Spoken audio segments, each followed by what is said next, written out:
Ladies and gentlemen, welcome to the case contest, Energy Today and Tomorrow. This is our second one, and the increasing numbers of participants and decreasing number of teams clearly indicates that we are on the right track with this event. So, I wish you, on behalf of the organizers, I wish all of you, the teams, the jury, and the spectators, our audience, a really nice event. Just a short information, if you use headsets for translation, please switch to channel 5 for the Russian language and to channel 4 for English. Перевод на английский язык на 5-м канале, русский язык на 4-м канале.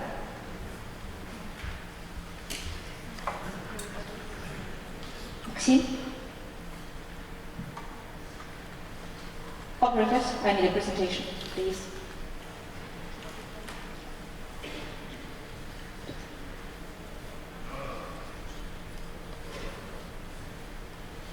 Ladies and gentlemen, dear participants, dear students, esteemed Judiciary Committee, I invite you to undertake an amazing journey today. Just in a few minutes, we will move from this location here in St. Petersburg 6,000 or 7,000 miles away, kilometers away, and land in completely different region. We will arrive in the Asia-Pacific region. An amazing region with a huge potential of growth, with a huge economy, with huge opportunities, with great opportunities.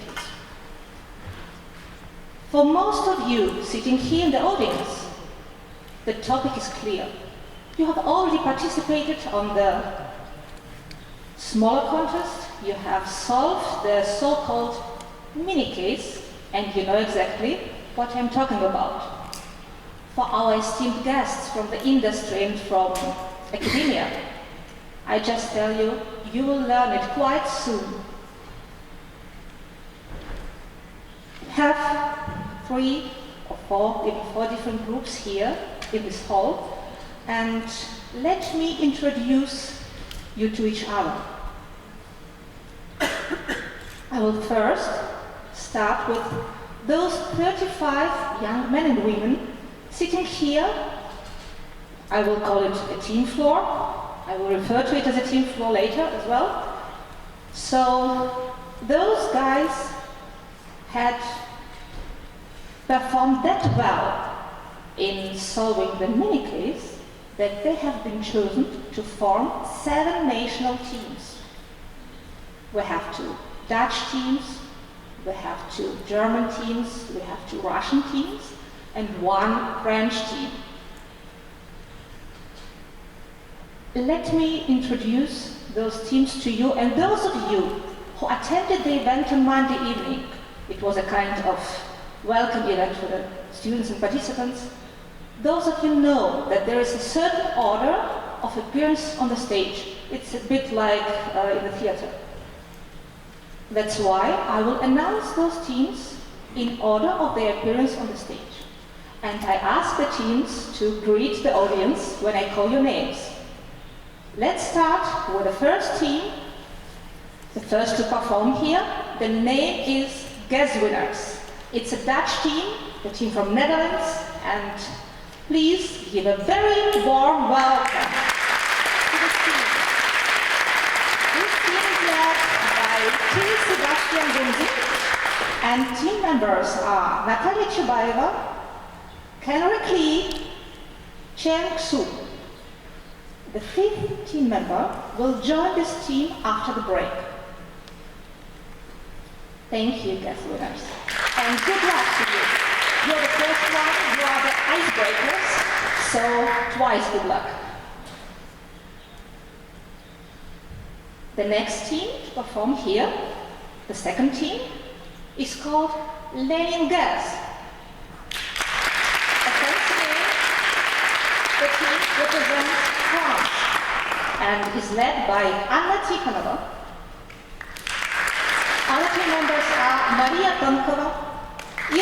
Seychita, Raphael König, and Jean-Baptiste Lanon.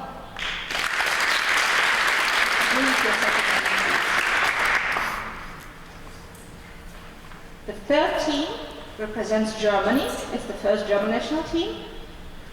And they have chosen an abbreviation for the name, TOP. TOP sounds quite nice. And TOP is an abbreviation for Transactions on Petrochemicals.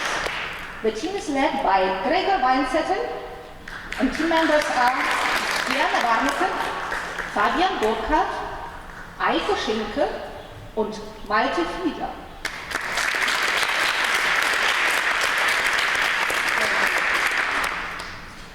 By the way, you see the mottos chosen by the teams always on the top of the slide.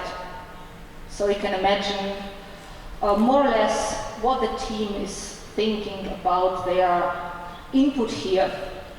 What is the more or less the way of thinking. The next team I'd like to introduce to you has chosen the name Organic Lab. It's a Russian team. It is led by Maria Stepanova. Thank you. And team members are Pavel Didier, Anna Grishkina, Silya Koveshnikova, and Rustam Sabitov.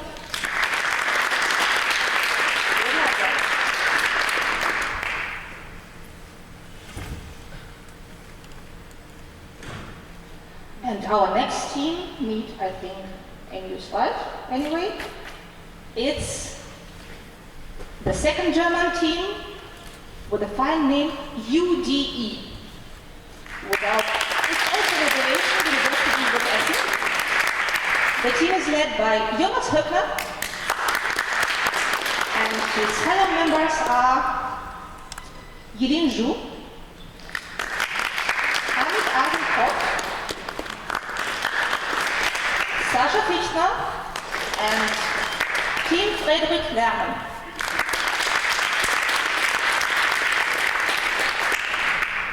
Thank you. Team Orange, a very popular name for a Dutch team, Oranje, is led by Edward Freitag, and his fellow team members are Femke van Deusen, Harish Kumar, Marianne Liebretz, and Lisa Freujakers.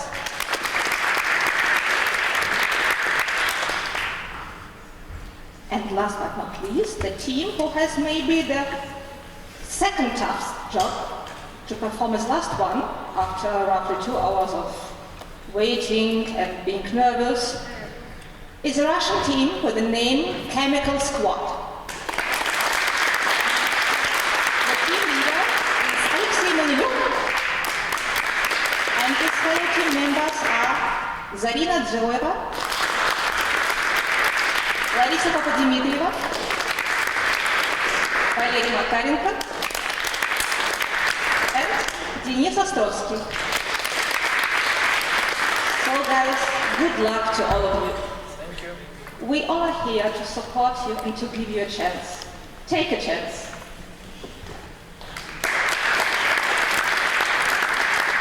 At any event, especially such huge event like ours, such important event like ours, you need an enormous number of helping hands, of people who just stand backstage without coming to front, without being announced sometimes, with being announced, but it's a huge amount of work that should be done. Somebody has to plan, others have to coordinate, to perform. Again, others have to finance. And I have a great honor to introduce 3 dedicated committees to you. I will start first with the organizing committee. This committee makes decisions and consists of Mr. Sergei Khomyakov from Gazprom. He is the deputy chairman of the management committee. Mrs. Elena Kasyan the chair lady of the working group HRES at IBC, Mr. Alexander Karnik, President of the Foundation for Innovative International Programs, Mr. Marcel Kramer, Co-Chairman HRES, President of Energy Delta Institute, Mr. Axel Bode, Co-Chairman HRES, Director of Human Resources at Wintershall Holding GmbH, and Mr. Igor Maximtsov, Rector of the Petersburg State University of Economics. You will meet Mr. Maximtsov in person today, late afternoon, because he will be the person giving the last and closing word to this event.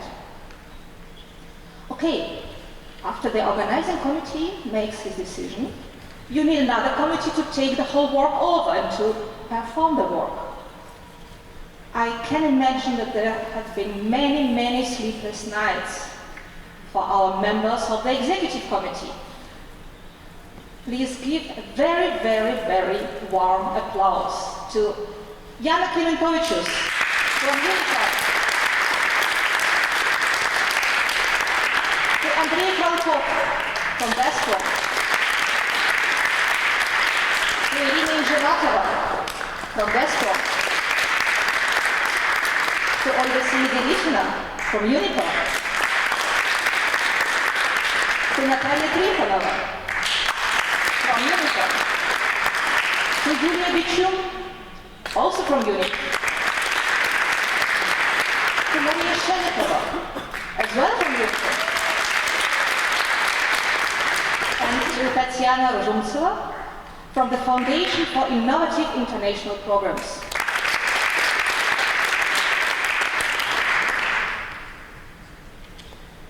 You see, one committee still remains, a very important one, which has to work today, and folks, believe, it's a very tough job today, because we expect all of you 35, all of you 7 national teams, to perform at a very high level. We trust you, we believe in you, and it would be a very tough race. It would be a head-on-head race. So it would be a very tough task for our esteemed jury to decide who is the winner. Let me now introduce this great Judiciary Committee to you. The committee is chaired by Mr. Uwe Fick from Unipa Global Commodities. Let me introduce the jury member, Mr. Viktor Martinov. He is director of the State University of Oil and Gas. Mr. Nikolai Kislenko. He is the CEO of Blitz Tournament.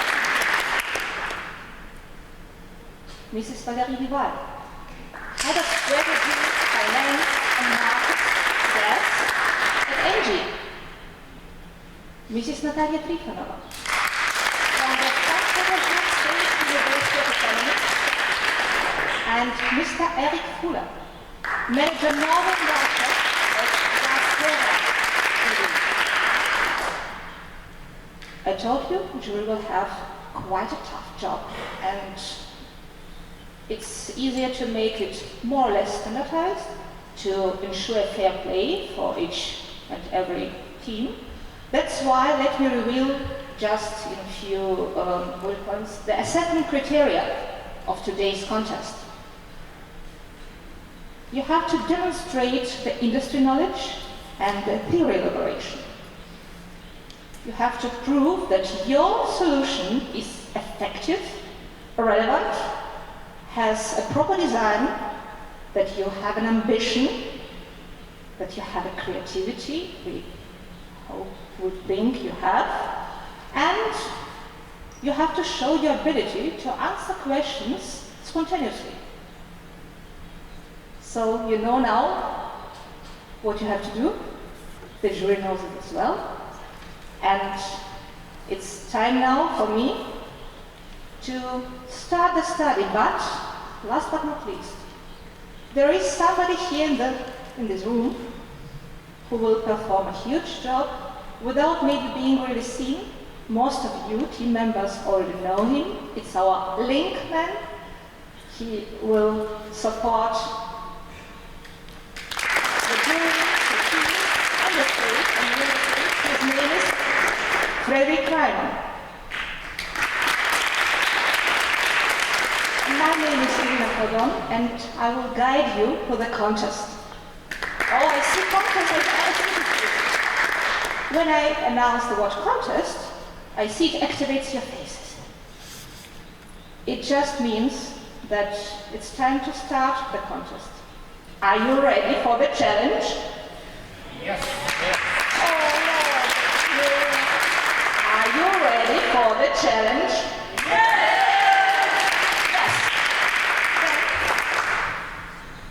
It's my honor to ask the first team and to wish the first team good luck. The first team guess winners to take the stage. Guess winners, the stage is yours.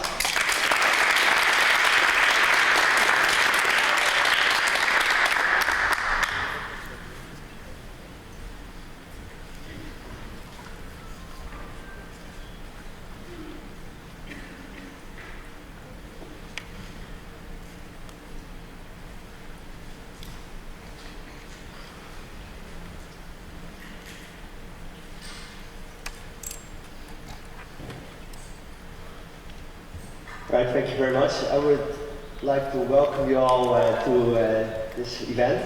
For this, I would like to present you the gas winners team. We'd like to present you the Tianjin Open Petrochemical Innovation Center. So, basically, we've looked at a petrochemical gas cluster in the Asia Pacific area, and for this we've listed a couple of criteria which we looked into. We've looked into the country, the location, the product, and the partners. In this presentation, we're going to take you through this real quickly. So first of all, we think China should be our first region of choice for a petrochemical cluster in terms of market outlook, innovation power, and political support. So as you all know, China has usually been moving from a production-based economy to a consumption-based economy, which is paired with ever-growing demand due to the income growth and urbanization. So with this also comes a growth in the petrochemical demand and the downstream demand in the chemical market, which actually makes China the largest of the fastest growing country in the Asia Pacific, peaking at 2014.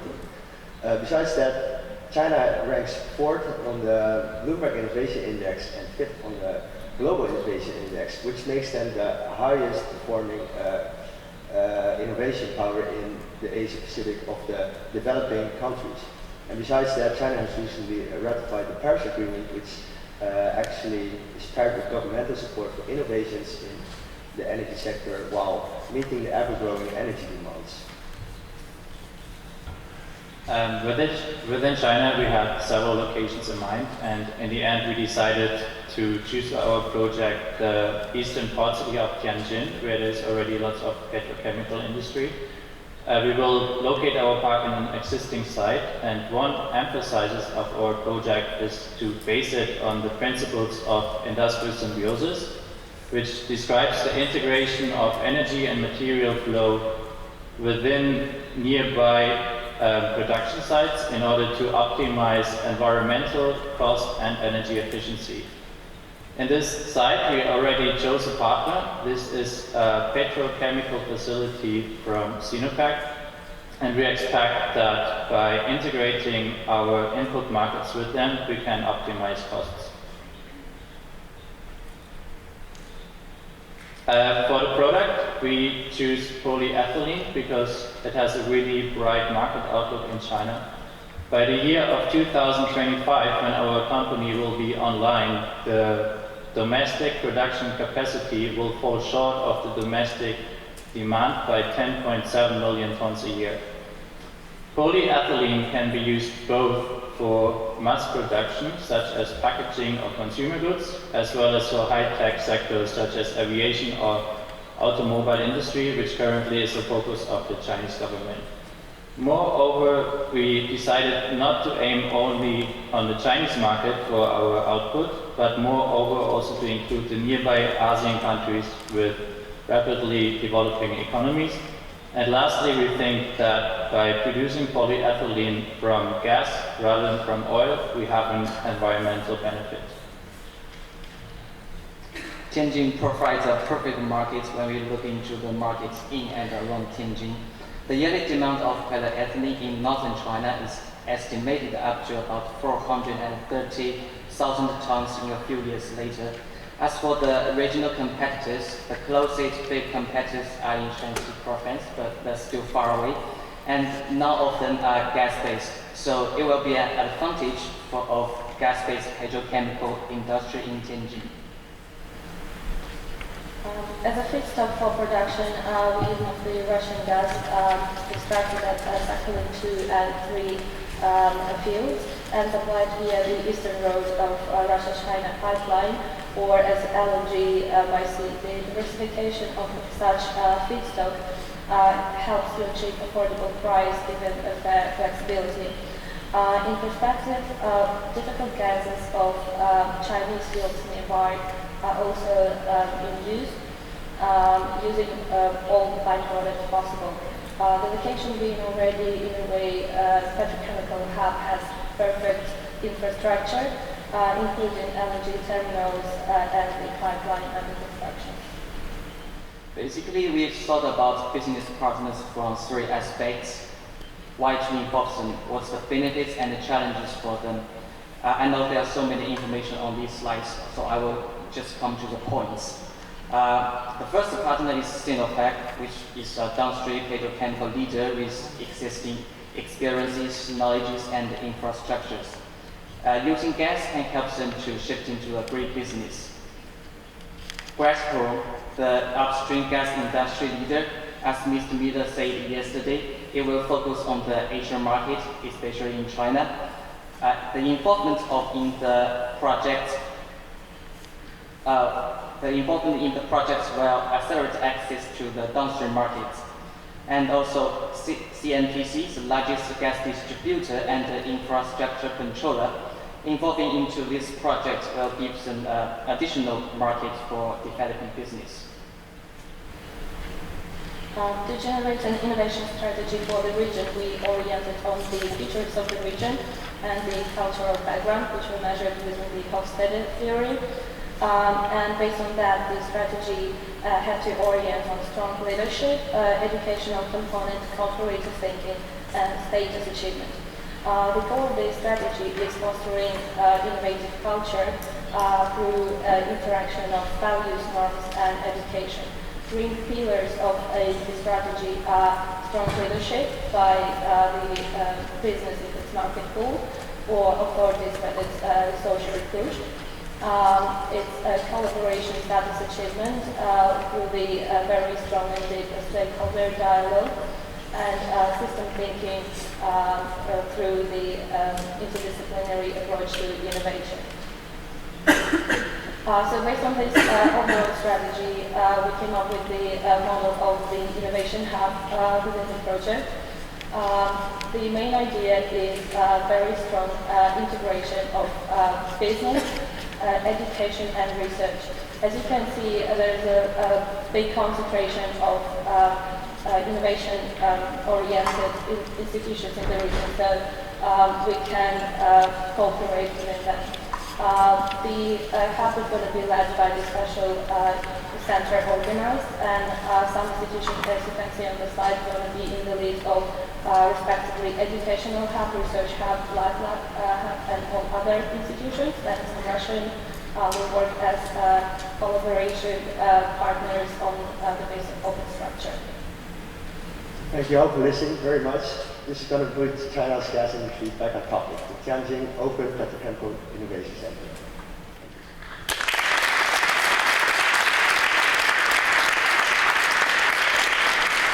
Great job, icebreakers. Great job, guest winners. Thank you. And now, I would like to ask our esteemed jury to ask questions. You have the opportunity to ask up to three questions regarding the case study, regarding the solution.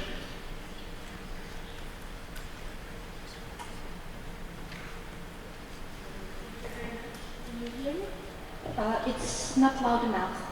I'm sorry. So thank you very much for this very interesting presentation. I have a question on innovation, just to understand how innovation will help the development of the project.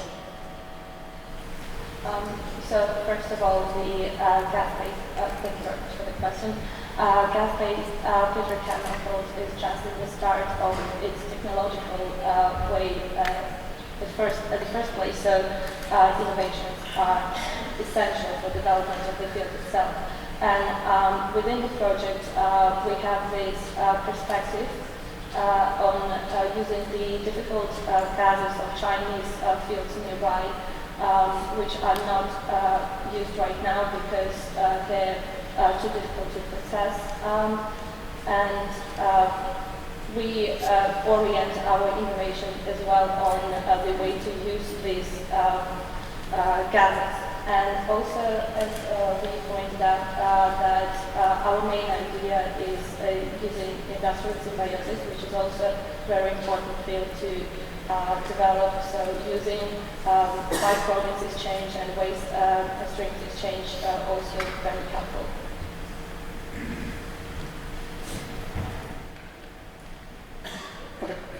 Thank you for the question. We have presented very interesting results and great job results. My question is connected with the configuration of your hub model.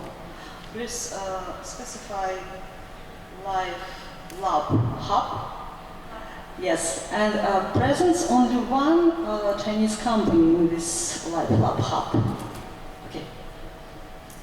Excuse me, could you please clarify the question? Presence, placement, and existing in this hub only one Chinese company.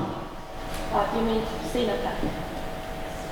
Yeah. So the idea of Life Lab is basically implementing the innovations and coming up to the business and saying that we have this idea, please help us to test it and to make a small incubator for developing this. And Sinopec already has several research centers in this area, and there are a few, as I'm not mistaken, there are 2 companies that also belong to Sinopec here in this district that have small laboratories here. So maybe integration of Life Lab on the base of these sites would be useful. And maybe to add on this, I think for Sinopec it's especially interesting our concept because it will help them to move from mass products to really innovative products, which is currently part of the Chinese strategy to develop to a leader in global high tech. And I think for this, these cooperations with the Life Lab would be a new approach which can be very interesting for them. Thank you. Such a question. You mentioned polyethylene like your final product, and you mentioned like a feedstock, LNG, for example, from Sakhalin. The question is, what you supposed to do with the rest methane when you receive your polyethylene from conversion of ethane? That probably you have this LNG, you have a huge amount of methane. What you are supposed to do in your business with this gas?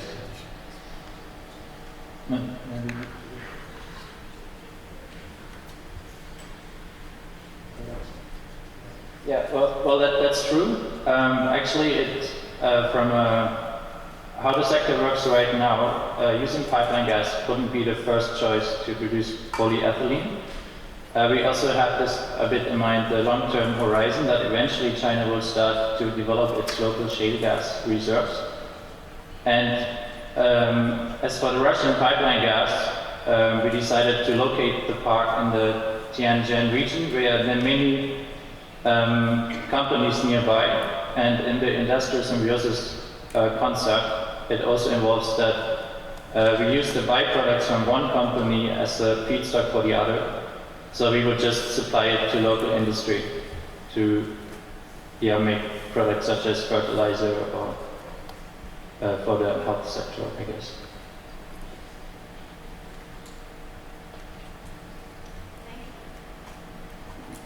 Thank you for asking good questions. Thank you for giving your answers. And now I would suggest that the Team Gas winners is done. So please give applause to our first team. All of you know what a hard job it is to perform first. Once again. Thank you.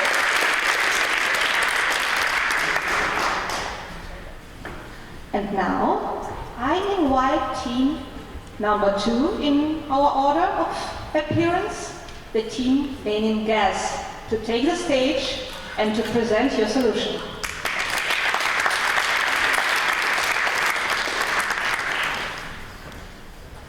Good luck.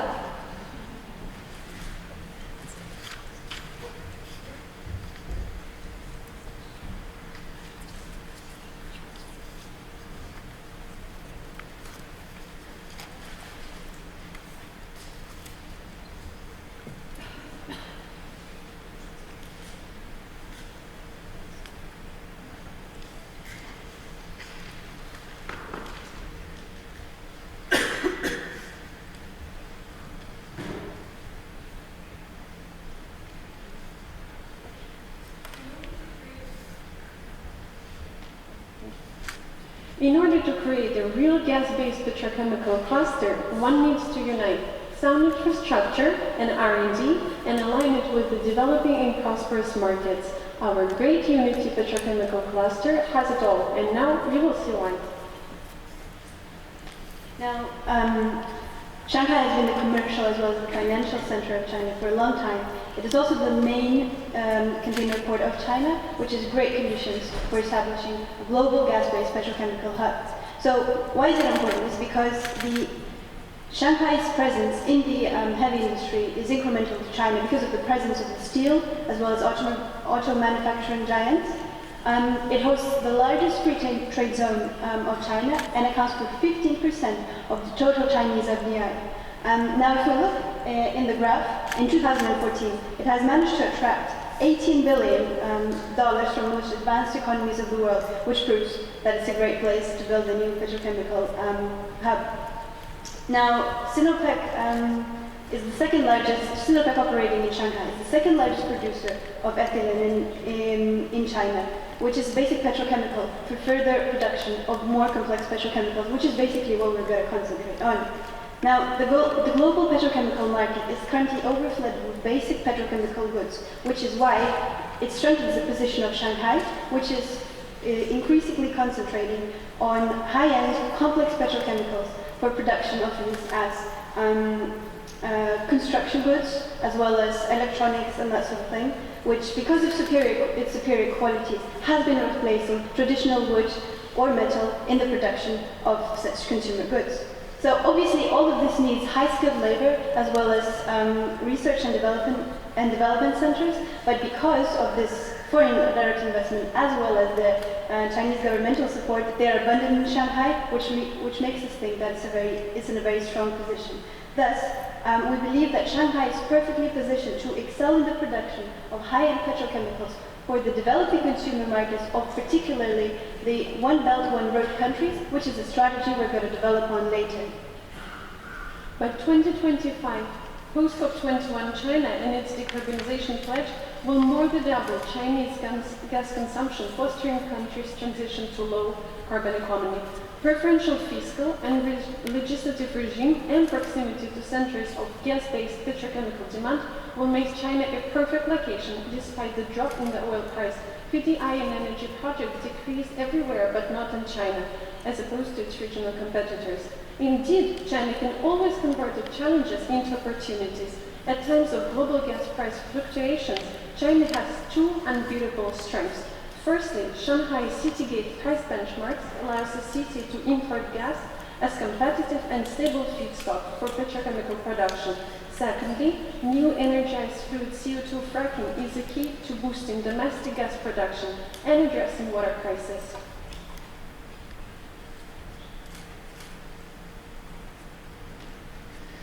As for education and research, we believe that the proximity to universities and laboratories will help us not only to create competitive products, but also to reduce carbon footprint. So we identified a number of scientific partners. All these institutes and laboratories are located in Shanghai, and we think that these partners, together with our industrial partners, will help us to create the full value chain of gas-based petrochemicals in Shanghai. So after the environment, let's move to the composition of our cluster. So the idea was to bring together a strong local actor, a strong international actor, and a smaller yet very innovative company. So Sinopec is the leading Chinese company in petrochemical products and will bring both its political, financial, and industrial weight in the region. Mitsubishi Gas Chemicals is a world-leading producer of higher-end gas chemicals, and will bring its expertise, its industrial know-how, and will also open Tebouche's international market for our products, especially its dynamic market in Japan. Finally, Arkema is a smaller company but has been globally recognized as an innovator and a very strong innovator, and it will bring this innovative dynamic into the complex as well as a very China-focused strategy, which makes it probably a very good candidate for the hub. In addition to those shareholders, a number of suppliers and service providers will be working with us. Companies such as Engie or Praxa will also bring their expertise to the industrial structure and to the supply of both products and services.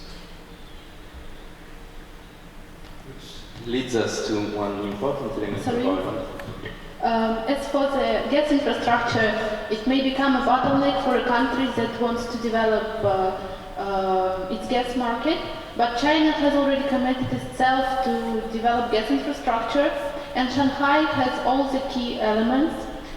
First of all, there is an LNG terminal that gives the flexibility of supplies. Another important aspect is that Shanghai is located on the crossroads of main gas national routes, including those that bring gas from shale gas fields in Sichuan. And finally, gas storage, which was a weakness of China, but now there are several projects, including a project in Shanghai and 2 projects in neighboring provinces. And we believe that all these aspects will help Shanghai to become the biggest gas hub in this region. Which now leads us to an important element of our long-term strategy, which is the idea of leveraging the position of Shanghai as one of the main centers of the One Belt, One Road project. This project was initiated by China in 2013 around the idea of developing economic and developing economic integration throughout the region. At the heart of this project are huge infrastructure investment programs. In 2015, so only 2 years after the start of the program, already $150 billion were invested. This has 3 important effects on our cluster, which is to open markets in Central Asia and Southeast Asia, to boost growth of end consumer markets there and industrial production, which we will target as export markets, and for which we will need to be very innovative. China is not an innovative sponge anymore. It's on its way to internal and revolutionary culture shock, psychological and economic. Shanghai supports entrepreneurial culture, and its local startups do have place for women. We welcome digitalization, promoting operational excellence, as well as foreign technology and knowledge transfer, allowing to capitalize on our talented human resources, such as academics and end users. Shanghai, great unity, petrochemical cluster, opening up new opportunities. Thank you. Thank you, very kind. Very kind, exactly 8 minutes. Now, may I ask our esteemed Judiciary Committee to start with your 3 questions for the team Lenin Gas. Yes, I have a question. You said that the domestic demand in China for natural gas will really increase rapidly.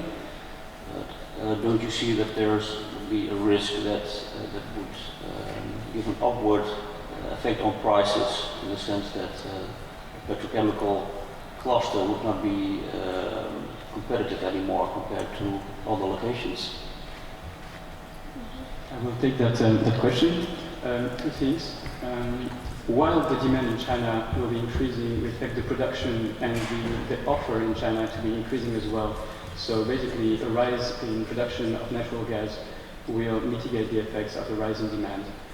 Second, we are aiming at value-added products, complex, high-end petrochemical products, which means that the price of the raw material is less important and the price competitivity is less important rather than quality and innovative aspects of our products.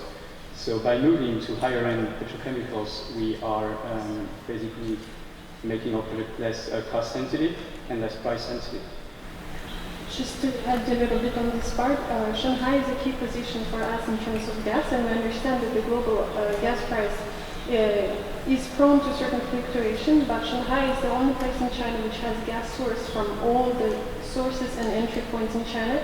And also we would like to exploit our strategic position, because all the Chinese gas is benchmarked to the entry point of the Shanghai city gate, which gives us a comparative advantage in terms of price. And we also would like to make use of the Chinese economy, which has market and plant features, which means that the government will absorb the risk for the gas price increase, and it will mitigate the impact on our cost project and potentially increasing prices.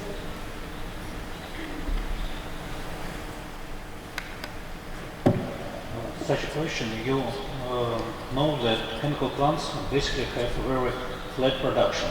You mentioned that a very big one plus of infrastructure is underground gas storage that you have in Shanghai. What pluses will give you such infrastructure in case of your chemical cluster?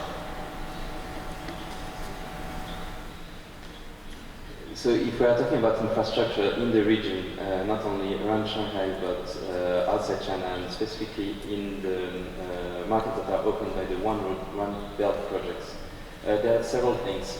First, these infrastructure programs aim at opening economies that for now have been actually closed to imports of petrochemical products for lack of appropriate logistical infrastructures. Secondly, these infrastructure construction programs are also accompanied,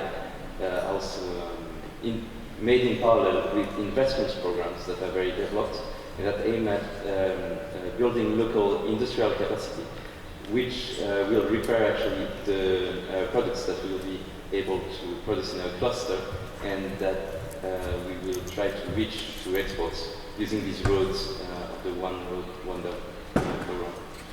And what is also important in gas storage, and this is in case of shortages or interruptions of supply, we will have this storage to keep our plants functioning.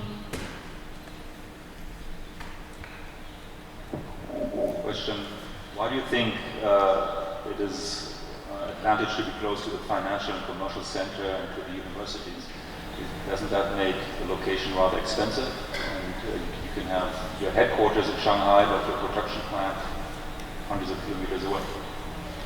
What we really wanted to do with our project is actually to combine the force and to have a really high-end product, and we believe that our main resource is actually people, so we would like to not even exploit, but help the people who are talented and educated contribute to this project. And that's why for us, economic services and the industry and the manufacturing, which is located around the Shanghai hub, is really important, because we would like to target those people not only by giving them extra jobs, but by making them our main consumers. And we believe that being a center of financial service adds certain value to us, because we also plan to develop a gas hub industry there, and for this, pricing mechanisms and the stability of the financial center in Shanghai will really help us address this problem as well. May I add something? The geographical proximity to financial institutions, commercial, industrial producers is really kind of important, especially if we look at the long-term strategy, because if we really want to exploit the petrochemical industry in connection to the actual industry of final consumer products and whatever that is, and an access to financement of the projects, especially in relation to the One Road, One Belt initiative, which we have been explaining, really helps when the geographical proximity is there. And beyond the financial aspects, the whole idea of this economic integration is also an idea of economic cooperation. So, for example, Chinese companies will be participating in infrastructure construction programs throughout the region, and will be a way of promoting the products of the cluster.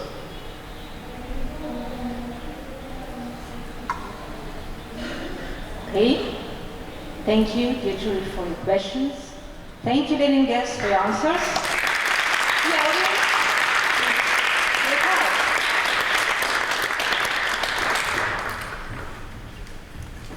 And I ask our third team, the team with a very nice name, Top.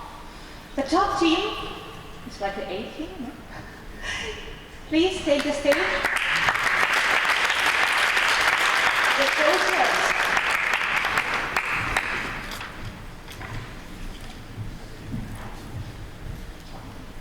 Good luck.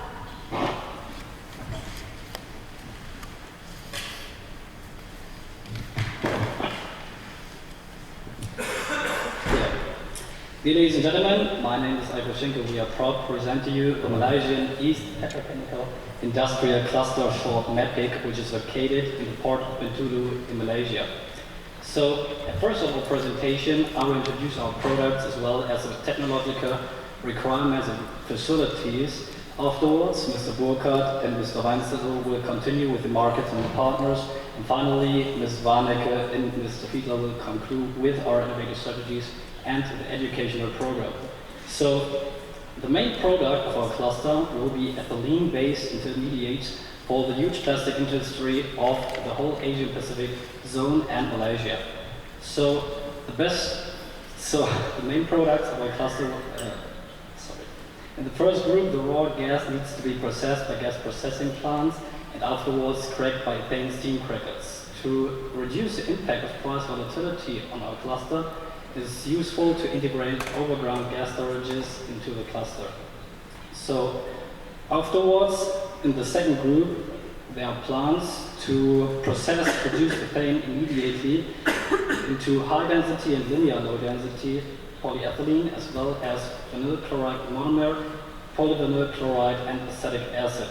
For the delivery of the raw gas, a direct link to the complex of Petronas for LNG is possible, and also our products can be shipped very easily due to the direct link to the port of Bintulu. So therefore, the polyethylene as well as the PVC can be granulated, stored and shipped very easily. Meanwhile, the acetic acid and the YCM have to be stored and shipped in safely buffer tanks. As Mr. Schinkel has already pointed out, the processing of ethylene is our main focus. As an example of our product range, I want to show you the near market size of LLDPE, linear low density polyethylene, beginning with some numbers of import in Malaysia. You can see there that there is a huge need for import in Malaysia, and even though Petronas opens up a new cluster, there is still a need for about 250 million tons of LLDPE in 2021, which corresponds approximately to our capacity. LLDPE is mainly used for the packaging industry, which experiences great growth in Malaysia. The next logical step is to expand to our neighbors in the Asia Pacific zone, where the packaging industry is growing even faster.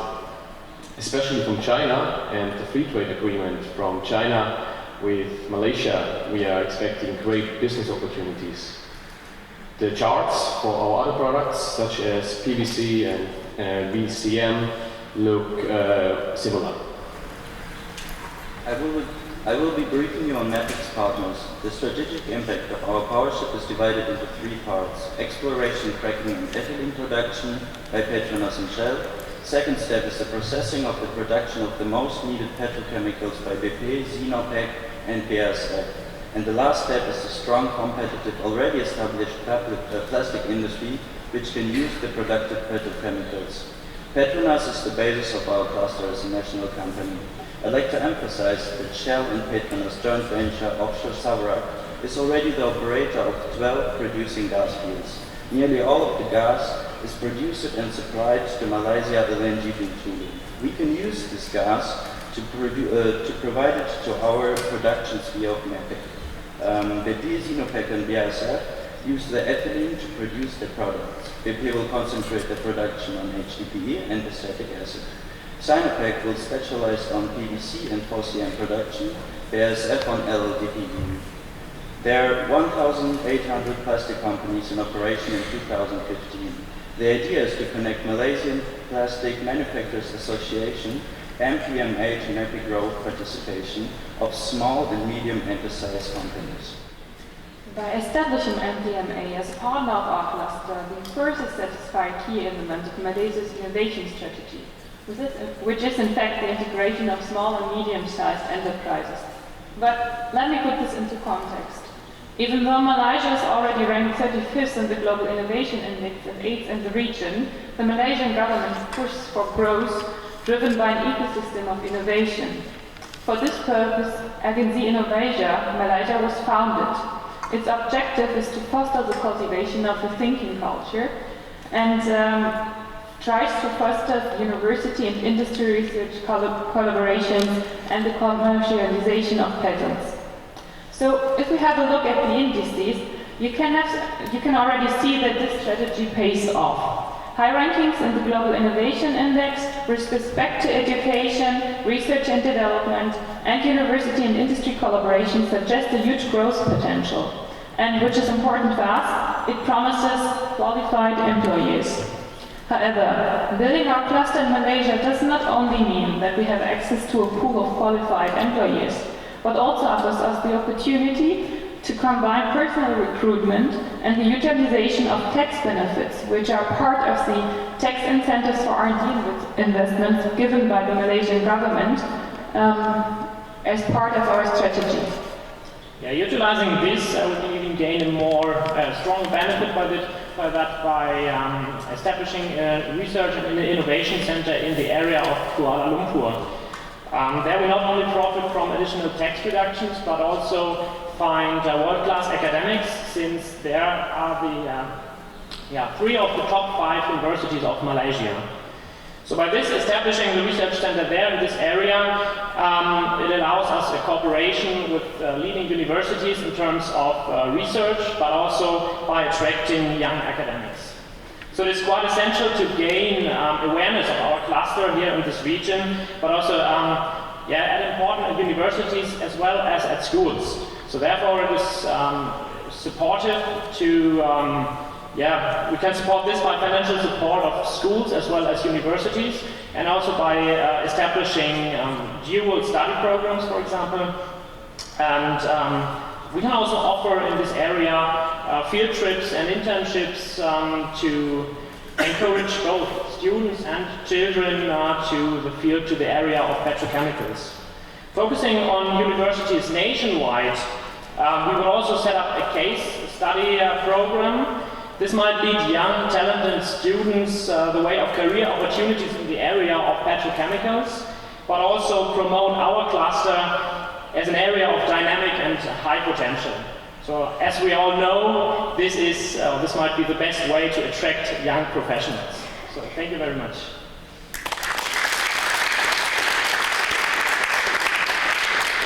Thank you for your presentation, Team Top, for your top presentation. And now I kindly ask our Judiciary Committee to start with asking questions. Dear students, your solution is based on gas-based chemical products.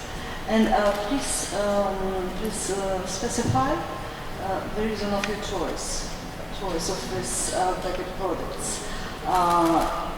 Dynamics of certain industries in this region, or consumer market demand?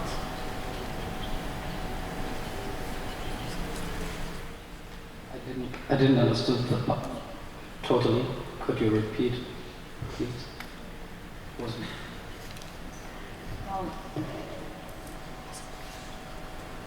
You suggested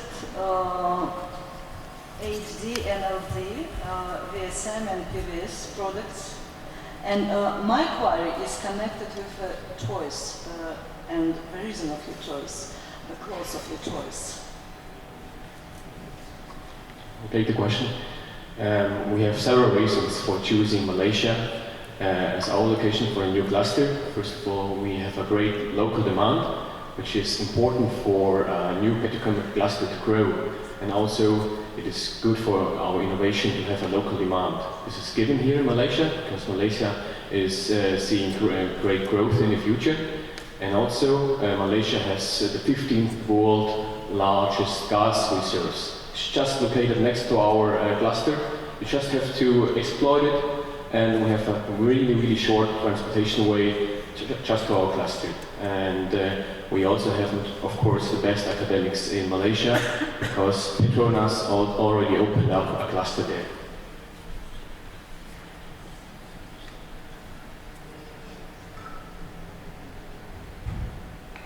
I think the question was also why you choose these products. May I answer this question?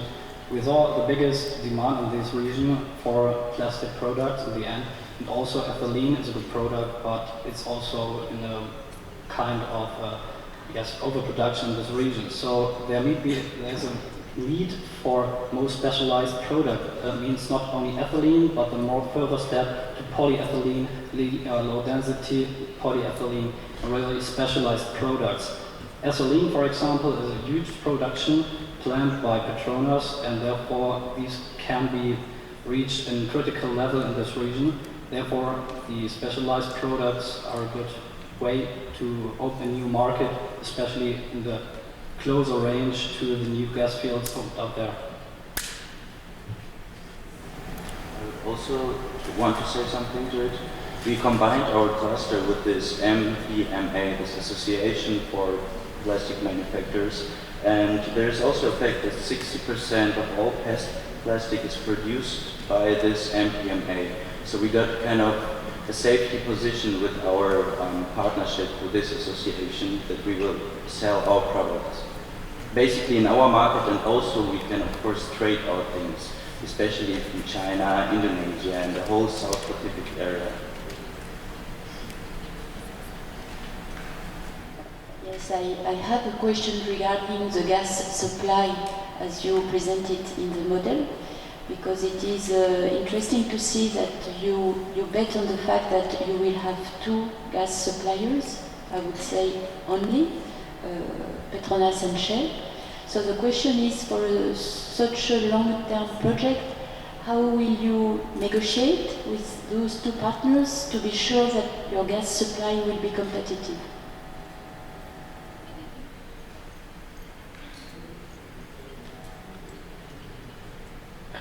First of all, Petronas is not a competitor. Petronas belongs to our cluster, it's a partner, and Petronas owns these 15 world largest gas reserves just next to Malaysia.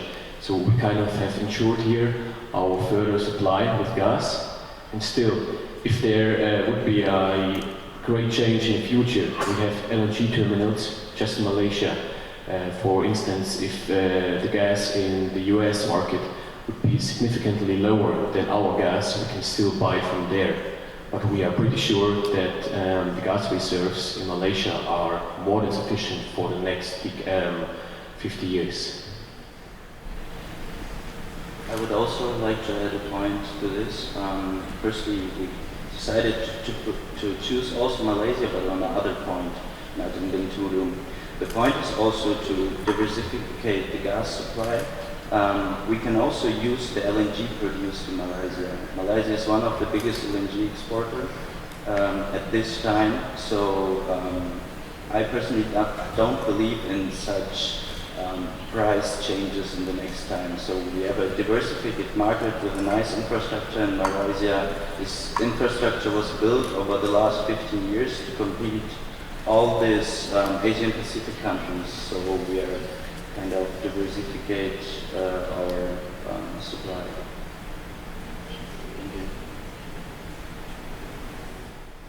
Thank you, dear jury. Thank you, dear top team.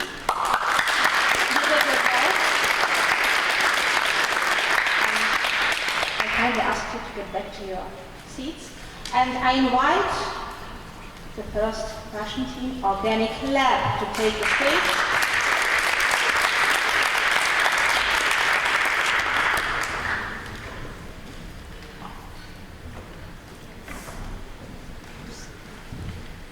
And it's your turn to get good luck wishes.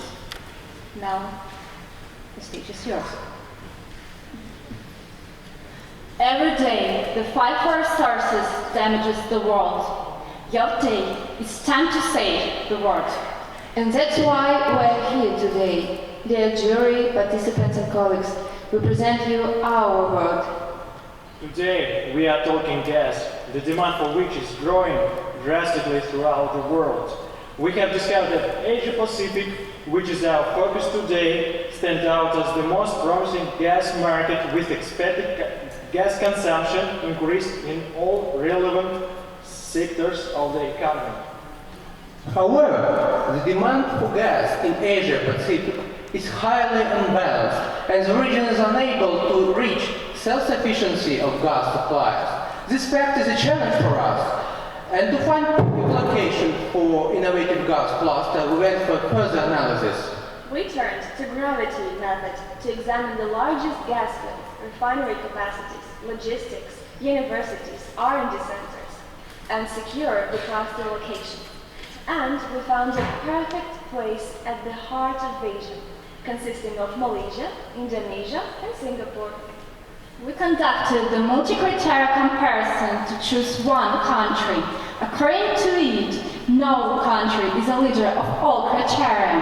Each has some resources, but separately it's not enough for effective regional cluster. So we suggest making cross-border cluster, combining the best features of all countries and making the best environment for innovative cluster.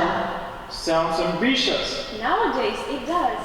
But we look into the future, as even today we are close to resource scarcity, with growing number of consumers and rising gas demand. And for some countries, the only way to satisfy their needs is transition from the conventional fuels to cross-border ones. Day by day, the extraction conditions keep worsening in the framework of risky gas and oil prices. The companies suffer from higher extraction costs and become unable to handle projects on their own. So, the necessity to run capital-intensive and less effective projects provides opportunities for companies to make a leap forward and establish cross-border cooperation. As a result, the cuts of operational expenditures at all stages of production will enhance the final value of the product. The projects of such complexity demand simple and ingenious solutions. So we have used Carson desirable function method to evaluate companies according to our criteria. So ExxonMobil, Shell and Gazprom are the best matches for the cluster. Moreover, other major players are National University of Singapore as a leading educational center, Iran Island cluster as R&D partners and MNCs. Therefore, the integration of education, R&D, and industry is the key to sustainable development. We are faced with the task to find a crossing of interest between all stakeholders. Weak points that can be challenging for the cluster are the dialogue with ecological organizations, the probability of technological spillover in Indonesia, and ambitions of each country that can lead to different viewpoints of the project. That's why cluster must provide the excellent cooperation between all stakeholders. We are proud to present a unique, innovative cluster. Its chemical processes include 3 major stages, from raw gas to final products.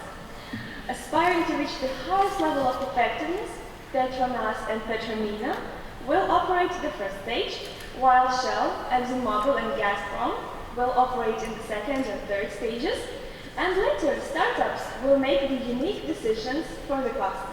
Then we turn our cluster into the smart one to avoid ecological disasters, reduce the number of technological risks and operational costs. We implement full automatization of processes with constant recounting using cloud computing and Internet of Things. It gives us an incredible opportunity to control the whole cluster system and reduce mistakes. Our innovativeness brings about new industrial, business and educational solutions. Among them, brand new universities programs, management model and approaches to technology. To reduce technological and IT risks, we chose the special location with specific supporting infrastructure and decentralization of computing subsystem. To obtain stability of the whole cluster, systematic, sustainable approaches to innovations will be implemented. CIQRA system that is all innovation to intensify cooperation of education, R&D and industry in our CIQRA cluster. So, we present to stage a comprehensive plan of cluster development. Our chief goal before 2025 is running fast operations. Alongside that, we aspire to gradually implement solutions for the creation of intellectual system of production. By that moment, we plan to develop the framework for cooperation with universities and run programs for students to tailor the most qualified specialists for the sector. After 2025, the cluster will transform into a universal platform for running various projects. It will turn into the smart cluster with an automated control system and a starting point for the implementation of the latest technologies. All this will become possible thanks to the inflow of most talented specialists, our yesterday students. We understand that such ambitious projects bring about various risks. Among them, we have considered technological, IT, economic, and organizational ones. In order for projects to run as smoothly as possible, we have elaborated ways to mitigate possible risks.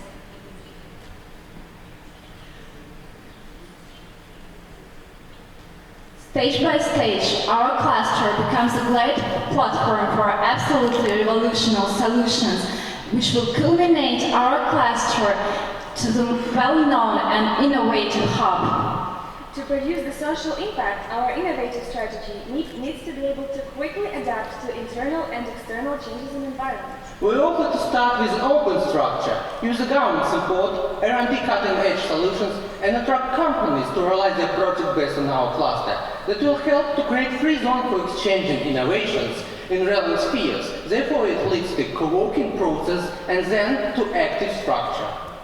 It will allow us to shift from the contradiction of interests of parties to their harmonization and achievement of strategic priorities, and will provide for the economic transcendence of the whole region in the long run.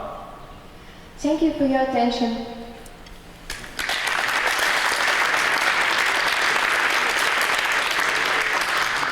Thank you, Team Organic Lab. And now, dear jury, it's your turn.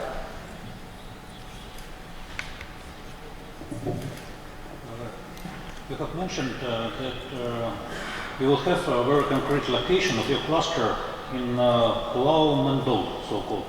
The question is, what for you need cloud computing in case your business doesn't have such distribution all over? Oh, okay. Thank you for your question. I will answer. This sphere needs to be modern, also in IT technology.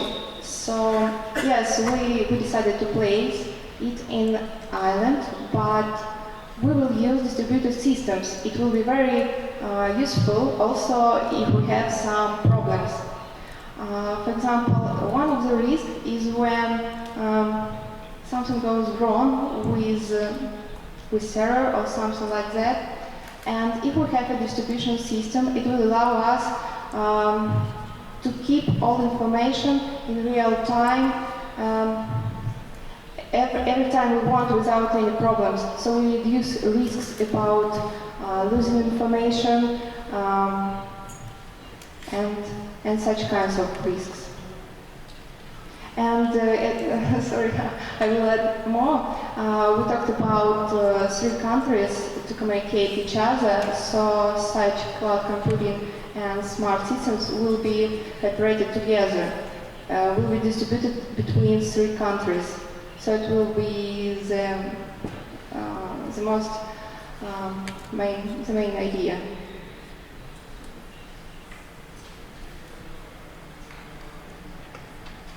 Your cluster spans 3 different countries, and you have to do with 3 different governments.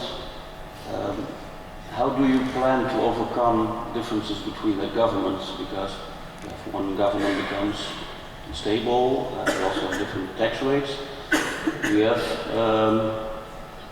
an idea how you can bridge, let's say, the differences between those countries to boost the project?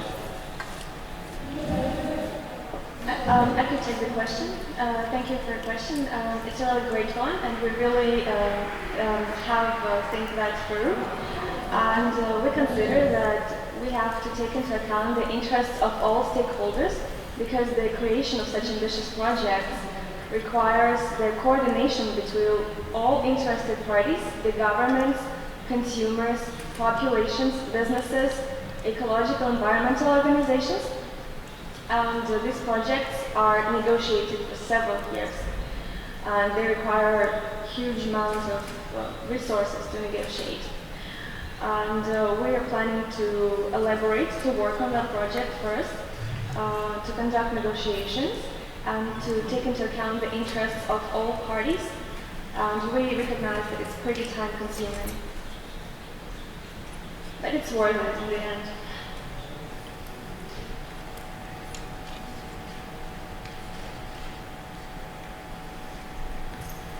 Yes, my question is directly linked with the previous one. I was wondering, in fact, who you were. Were you a private company, or would you be a governmental body, association body? What would be the best chance to succeed, in which form? Okay, we think about different forms of cooperation for different stages of our cluster.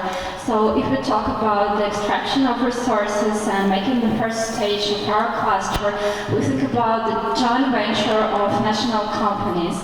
And in order to cooperate different national and multinational companies, we think about the strategic group of companies that will be not so obligatory for them and make a flexible cooperation, but on the other hand, it will be some obligation for other sides to make a result for each other and guarantee the success of this project. I would also like to add that the innovation of our cluster is that we try to be as effective as possible, and we have divided the production in several strategies, and at each strategy, the relevant player that could make the most effective use of it will operate.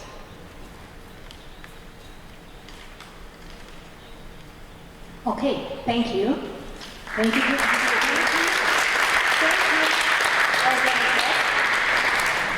You may take your seats.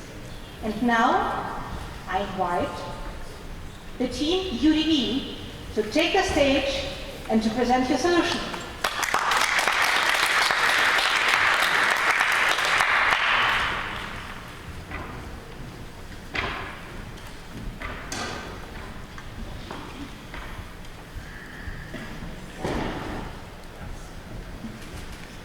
Good luck to you.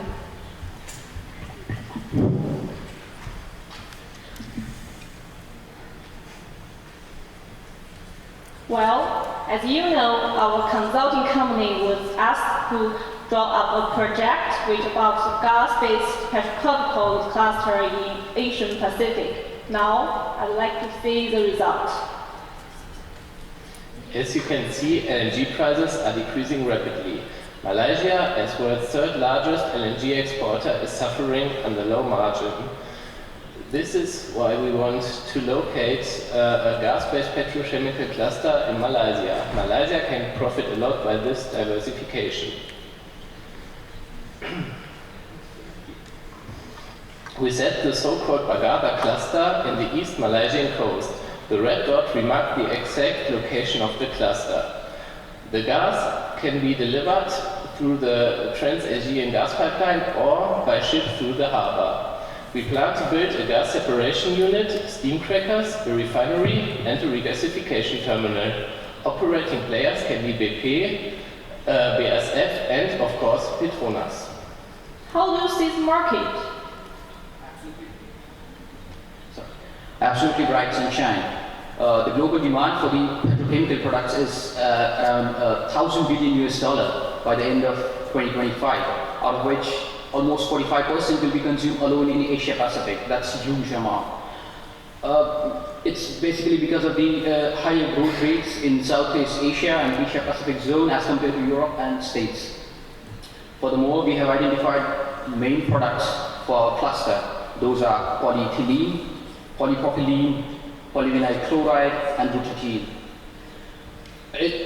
Why we have identified these products is basically because of their futuristic demand and growing industrial applications. For example, PP in automobile automobile sector, wherein you can fuel in and your efficiency of fuel improves.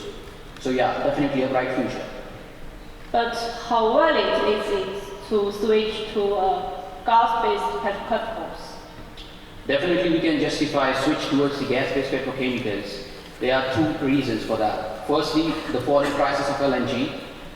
There are several reasons for that. For example, boom of shale gas in the United States.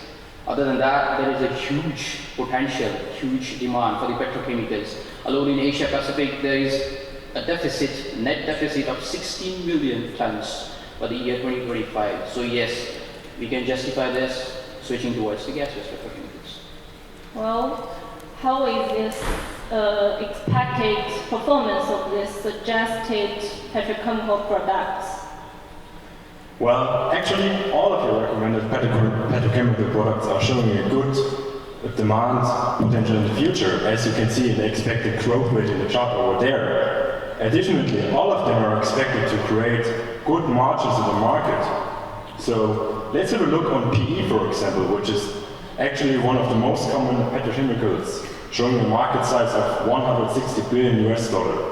It is expected to grow by 3 to 4% per year, while it is creating a margin out of 15%. But why did you choose Malaysia as a location?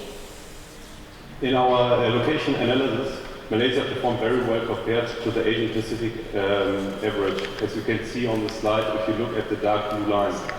Especially its strategic location with proximity to major growing markets like Indonesia or Vietnam, and the proximity to Singapore as leading trading hub supports our decision.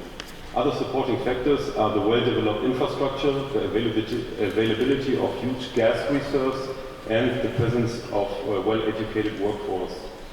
Although Malaysia has already some petrochemical capacities and the costs for labor will be relatively high, we think that the positive factors predominate clearly. Finally, we decide that Malaysia is the most promising location to set up a new petrochemical cluster. Well, how is this project cluster will be implemented? So, after the final investment decision is done by end of 2016, the start of the cluster will be in 2017. So first of all, the construction start of the gas refinery should begin, as it needs the most time by expected 5 years. In the following years, the construction of the other part of the cluster should be done. So the regasification unit, gas separation unit, and the steam cracker, of course. Finally, the commissioning of the cluster will be by 2022. Along this construction process, we have to foster the establishment of research, education, and innovation, as we need qualified staff for the cluster. How is the production capacity and how many per feet can we expect? With 400,000 metric tons, half of the plant production of the 4 main products is PE. If you multiply the amount by $1,300 market price per metric ton, you get the turnover. With $520 million, the main source of the total revenue is PE. We plan total sales of $963 million per year, with a margin of $370 million. The return on investment depends on the operating company, the product, and is between 15 and 25 years. What about the risk factors?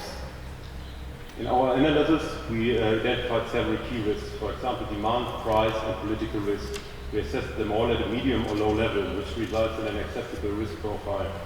Nevertheless, it is very important to monitor them continuously and to consider countermeasures to tackle them if they become relevant. For example, price risk can be tackled by using hedging strategies at the Singapore Exchange, where you can buy gas and petrochemical futures. Finally, the risk analysis emphasizes that Malaysia is a suitable place to set up a new petrochemical cluster. Well, the last question. How do we ensure that this cluster will remain the competition ability in the future? Well, to remain competitive, we need innovative strategies. That means we need to focus on the following 3 points: integration, innovation, and education. So, integration means the economic integration of Malaysia into the Asian markets. For example, Indonesia is showing a huge demand potential for petrochemicals in the future. To foster these regulations, we need economic integration. Innovation means that we need a strong innovation network in Malaysia, so the research should focus on new technologies and cost efficiency. Education means that we suggest to establish a joint degree program between, for example, universities in Malaysia, Singapore, and Indonesia. Furthermore, we recommend a management exchange program, as you can see at the moment, between Uniper and Gazprom. Well done. Thank you for your advice and thank you for your attention. And thank you, EBDB, for the nice presentation for the committee. Now I just hand you over to our Judiciary Committee and ask the Judiciary Committee to start with questioning. Thank you. У меня вопрос, насколько устойчива ваша конструкция к повышению цены на газ, возможно, потому что вы закладываете большой временной период строительства. Если цена на газ существенно вырастет, насколько устойчиво у вас будет работать ваша схема? Okay, I think I will answer this question. Thank you very much. So we have 2 sources of supply. On the one hand, we build a regasification terminal for LNG, and on the other side, we are connected to the Trans-Asian gas pipeline and the PGO pipeline in Malaysia.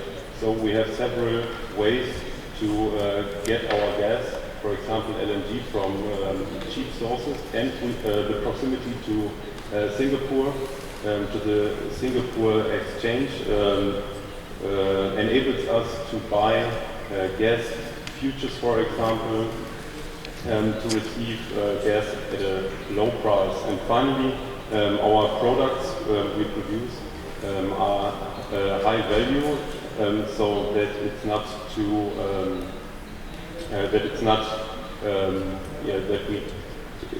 not dependent on the gas price too much, because we can sell them to with a high price as well.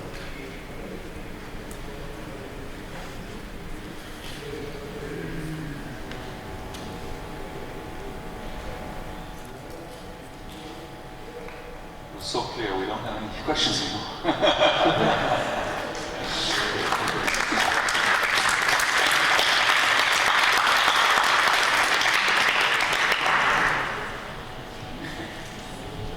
You are much quicker than my micro is initializing, you know? So thank you so much for your solution, for your answering questions. Please take your seat. Relax.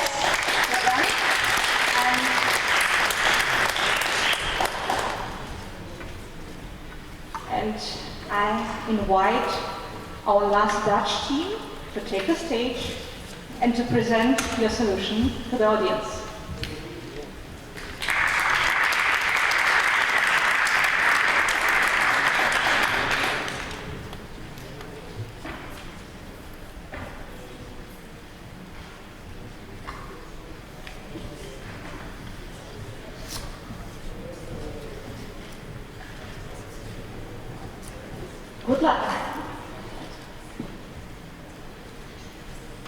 Good afternoon. We hope you are ready for Theme Orange.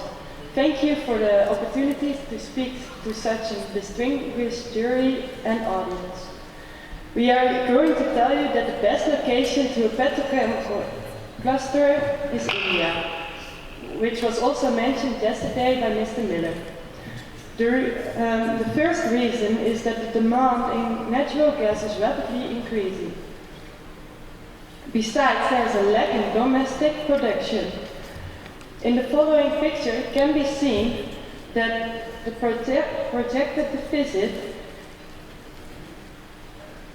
in 2030 is 16 billion cubic meters. The third reason is that India is located strategically in Central Asia.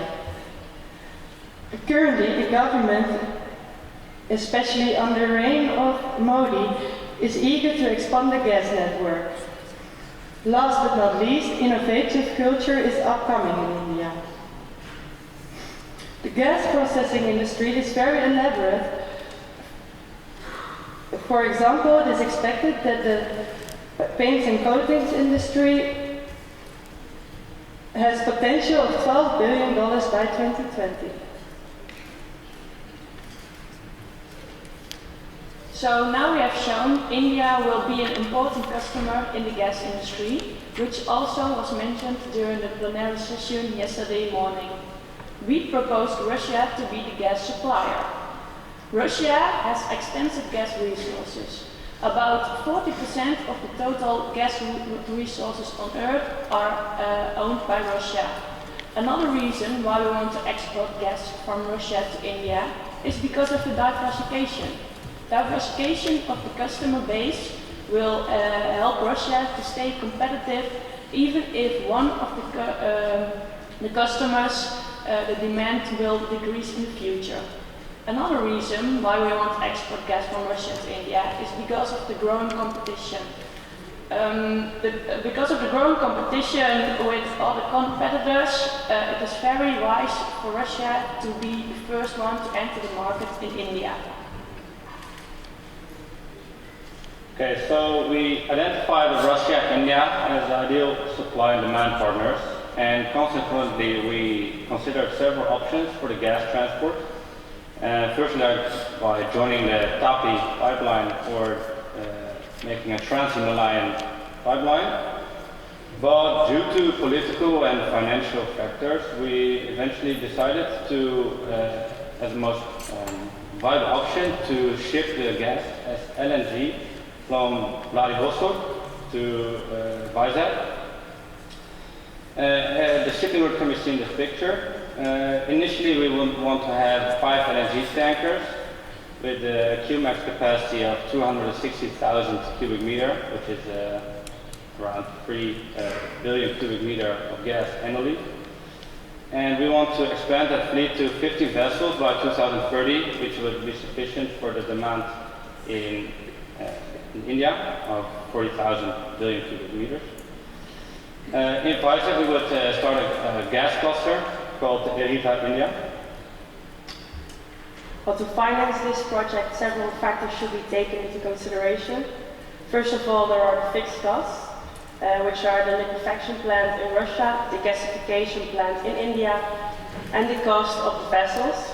The figures on the slide are based on the capacity of 15 vessels, which will result in $30 billion. Besides these fixed costs, there are variable costs as well. These consist of liquefaction, transportation, and regasification costs. Based on an annual trade of 11 billion cubic meters of natural gas, it will result in approximately $1.3 billion a year, which will lead to profitability of this project in approximately 10 years. To divide these costs, we propose a joint venture establishment. As a Russian partner, we propose Gazprom, since it's a big, stable company that has the resources.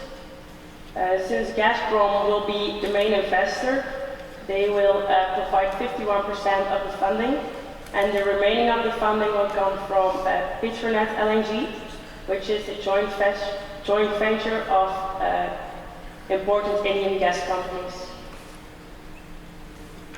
Furthermore, we've done risk assessment. The most significant risks are shown, with the most severe risk with gas price fluctuation. Gas price fluctuation is almost certain to happen, but the consequences can be mitigated by using hedging strategies, for example, swap contracts or future contracts. These consequences can be also hedged for the currency fluctuations. The likelihood for a currency fluctuation is moderate, since the ruble-rupee exchange rate is quite stable for a while. The final significant risk is innovation of new energy sources. However, the likelihood that this will happen is rare. New energy sources have been researched for a long time, with no significant outcomes so far. Nevertheless, if it happens, the consequences will be major, since the demand for natural gas will decline rapidly. So before I talk about the scope for innovation in the project in this area, I would like to give a brief insight about how we zeroed in on the location of Vizag within the state of Andhra Pradesh. So we looked at the East Coast locations. So we were looking for ports to promote trade between countries. So the presence of research facilities, existing infrastructure, and the local market, and the results of a multi-criteria analysis study showed that Andhra Pradesh, and by extension Vizag, was the most perfect place to invest on natural gas. So also the state of Andhra Pradesh hosts quite a number of special economic zones, which has liberal law policies for companies, and specifically for multi-products, pharmaceuticals, and food processing industries. So we can naturally expect a boom in the area in terms of natural gas dependent companies. So there's going to be an increase in demand for natural gas. Also, the presence of central government institutes, IIPE and IICT, means we can add fresh collaborations, fresh minds through internships, through collaborative programs and stuff. So that, and another option is using or leasing of FSRU, which is floating storage and regasification unit. This can give an option of reduced investment costs for the key players. Additionally, it can offer flexibility in terms of relocation. So I hope our presentation was able to convince you that India is indeed the best place to invest in terms of natural gas. Thank you for your attention. Thank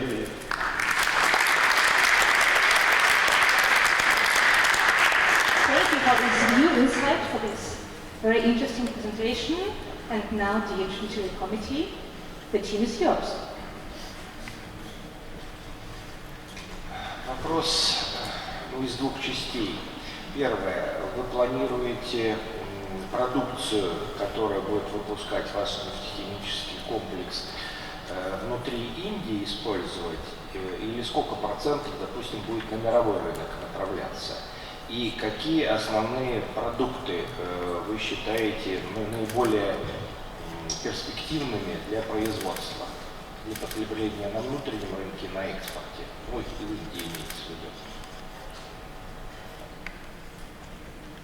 I think we think that in Bangladesh there's a big dyes industry, which we will import dyes and also water treatment chemicals for, because of the new terms for pollution and for the new sustainable standards. We also have like the new car, the improving car industry will demand for coatings and paints. Also, we think that the India is believed to be the new pharmaceutical center of the world. So we think that that India has to step up their game and enter this market. If I may add, India is heavily reliant on agriculture. So there is a natural need for fertilizers as such, and so that indeed is a market. That's scope for improvement. I mean, we can make more market out of it. And also, there are quite a few gas-based plants in Andhra Pradesh.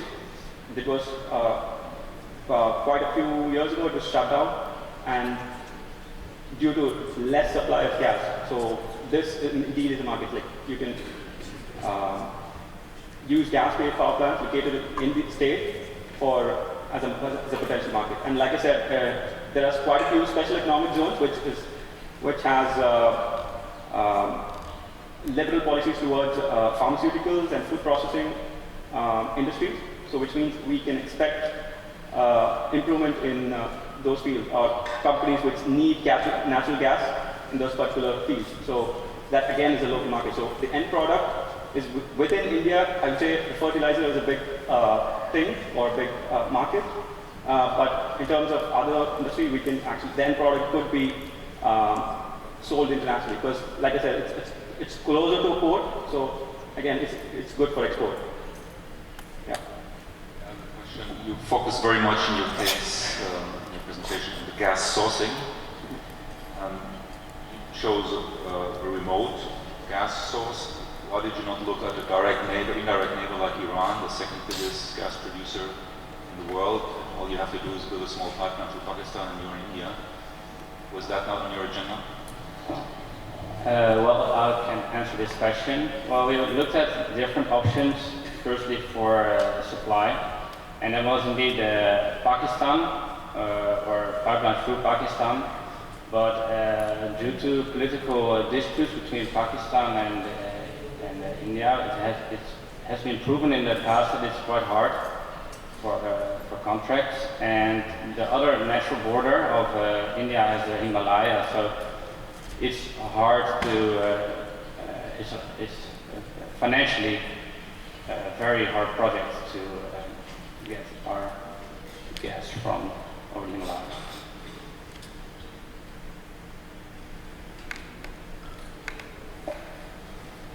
I have a question that's similar to the question I asked to the second group. You said there's also a price risk, which is in your matrix. In order to manage the short-term price fluctuations, you can hedge them.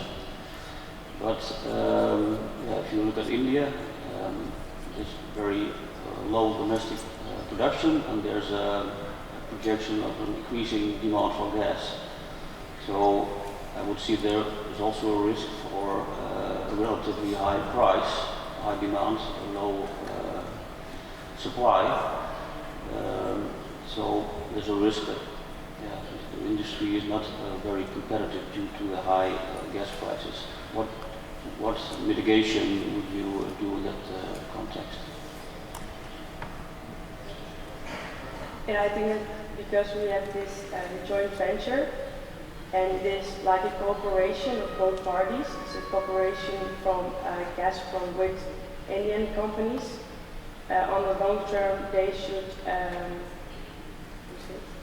negotiate on contracts to make it profitable for both parties, to have like the most added value for the long term. And I think we can establish that with the joint venture, with the terms of the contract that is established in the beginning.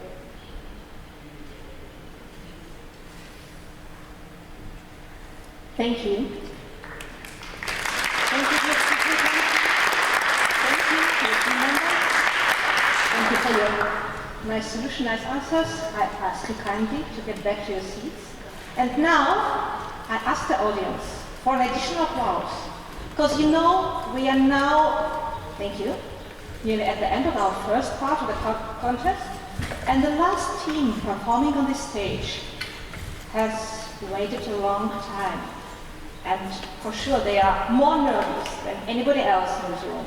So please, support them with a very warm applause.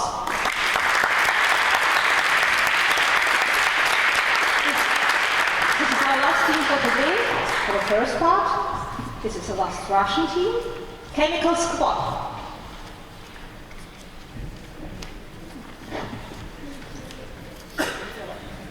Good luck, guys. Thank you. Thank you.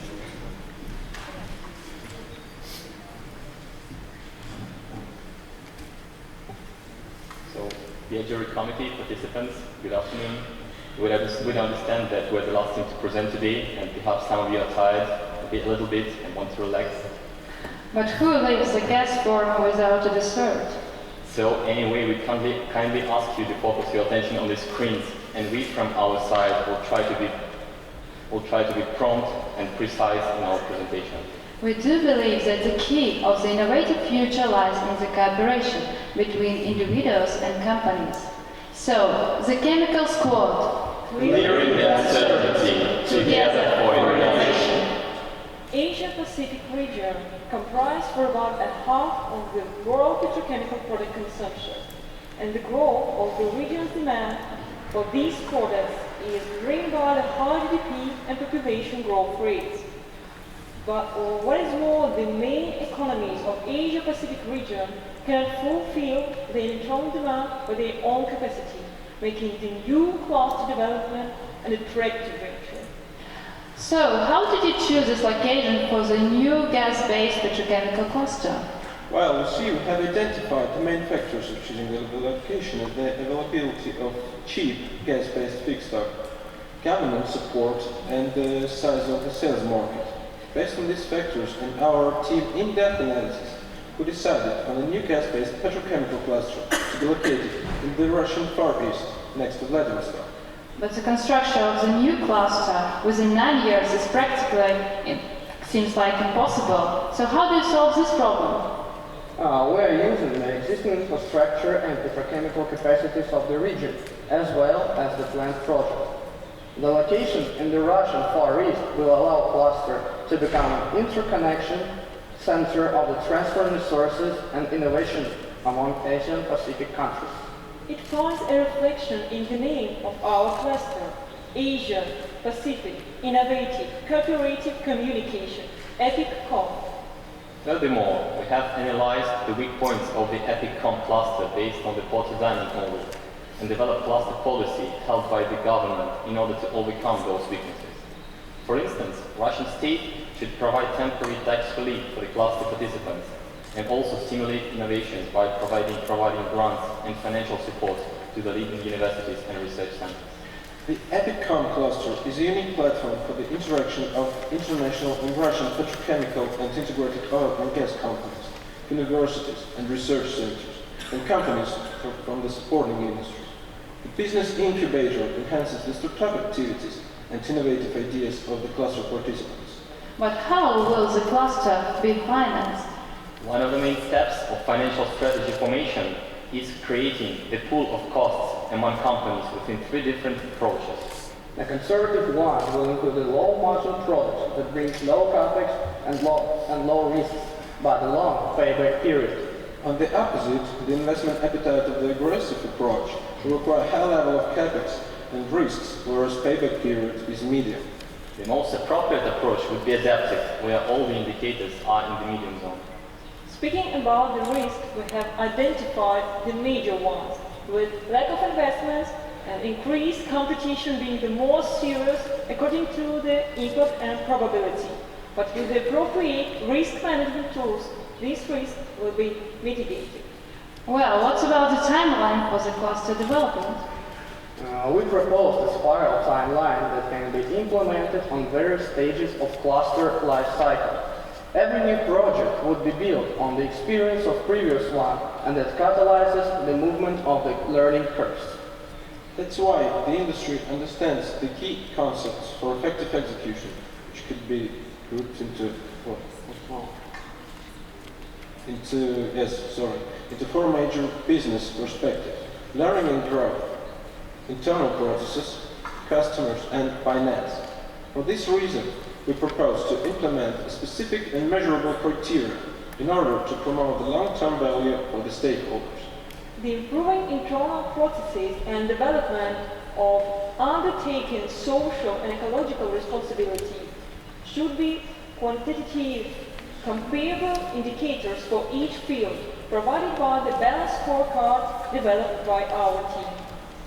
So, in regards to the stakeholder management, we offer a tool, specific tool which is called Power Interest Grid, that allows us to manage the stakeholders in accordance to their project outcome and interest. And the specific point of the project lifecycle starts when we should decide which strategy should be implemented. The revolutionary scenario with a key focus on innovations and education by means of sustained R&D, enhanced quality management, and improved collaboration will lead to the most efficient way of the cluster's development. The evolution scenario is focused on the investment in high profitable projects and portfolio management. The outcome is the highest peer pressure and competitiveness growth. Although, in this case, we see that this approach is attended to the the outcome is, although in this case the growth of the project is only false due to little attention paid to innovations. And finally, the inertial scenario, which is speaking by itself. No innovations, no investments, equal to no life, which means the dramatically rapid fall of the project.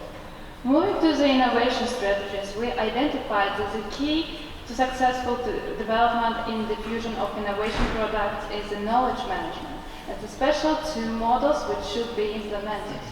The first one is Monica and Takeuchi model that allows us to develop innovation growth by a spiral type, linking together customers and producers.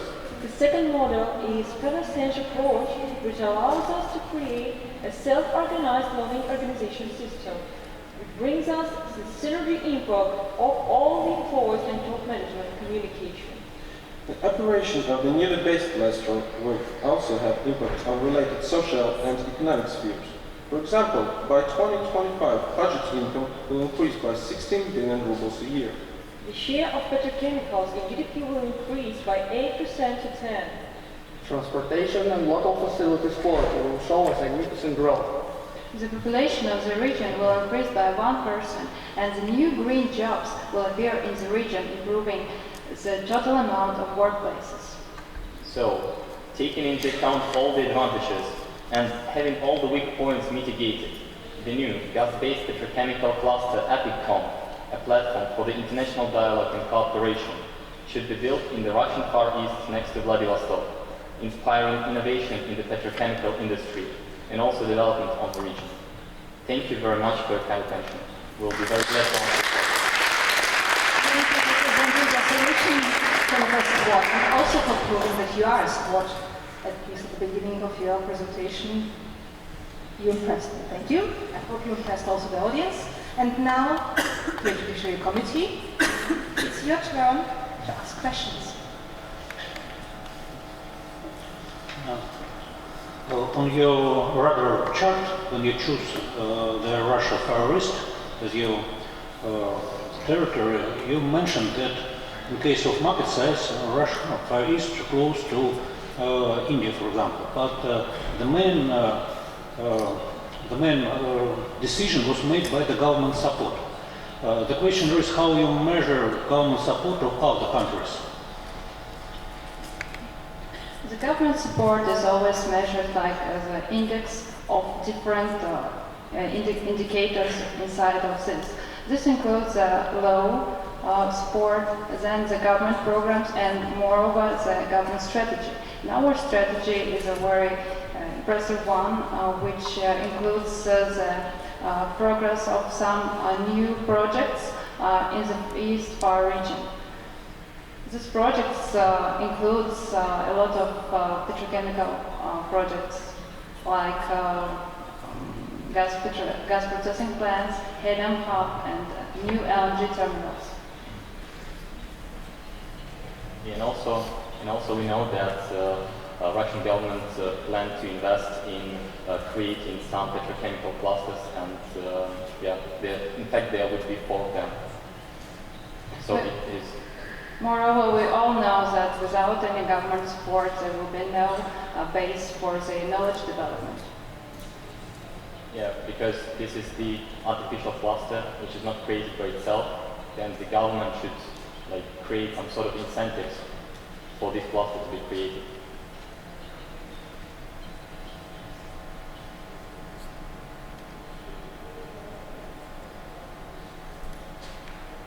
Do Regarding the incentives of the government, you show in the slides that after 2025, the support of the government is declining. So my question is it the good moment to make the support decline, or should the government support be longer? Thank you for that question. Yes, we think that the cluster with a certain period of time should become just a place for the interaction of companies, and the government should just create this place. This is, well, by reduction of state regulation level, we meant that the government will allow the companies to operate by themselves in this cluster. Will just provide, yes, some special conditions, yes, and then the companies, from a period of the time, they will just gain some advantage. Then government will let them play like everyone does in the country.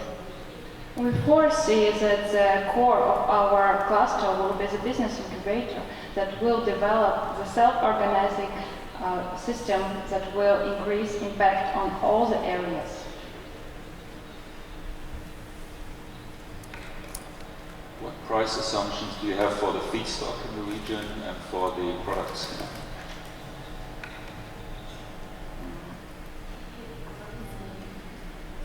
We choose Russia because it's the cheaper feedstock if we talk about Asia Pacific region.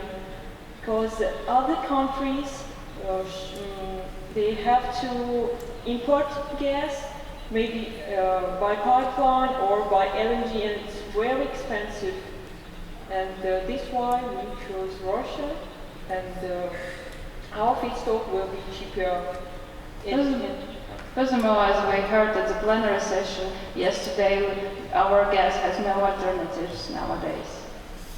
Yes, and speaking about the mitigation of the price risks, we're thinking about implementing some sort of integrated model, moving from more basic petrochemicals to more complex ones with the high margin in the future.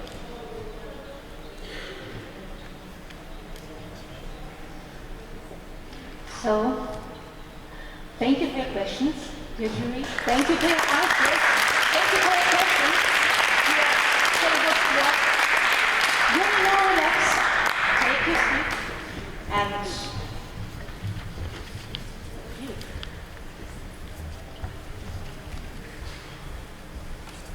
and I would say all of us have done a huge job till now. We have heard 7 different presentations. Our jury have performed a huge work of concentrating, focusing on everything that have been taught here, of grading this, I hope. You will be given 3 minutes of time to find the answer, but you have to write the answer on a sheet of paper, because we have 7 teams and I have no other idea how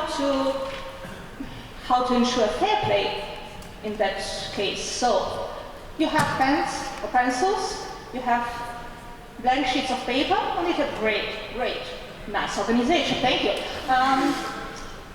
You have to write down the answer, and it should be a plain text. Please, no bullet points. We could not accept any bullet points. So, 3 minutes of time for discuss within your team. Write it down, and then you will hear hands up, pencils down, drop your pencils. At that time, you definitely stop writing. Whatever happened, in the middle of the word, you stop writing, and then hand out all the sheets of paper to Frederick. Frederick will collect them. This is the way to ensure fair play to you. And then Frederick will come to each particular team, give the answering sheet back, and ask the team leader or the person whose handwriting is on the sheet to read it for the whole audience. And our jury, please be prepared to listen to the answers, because I think they are to be graded. Okay? Now I once again ask Maxim, пожалуйста, видео.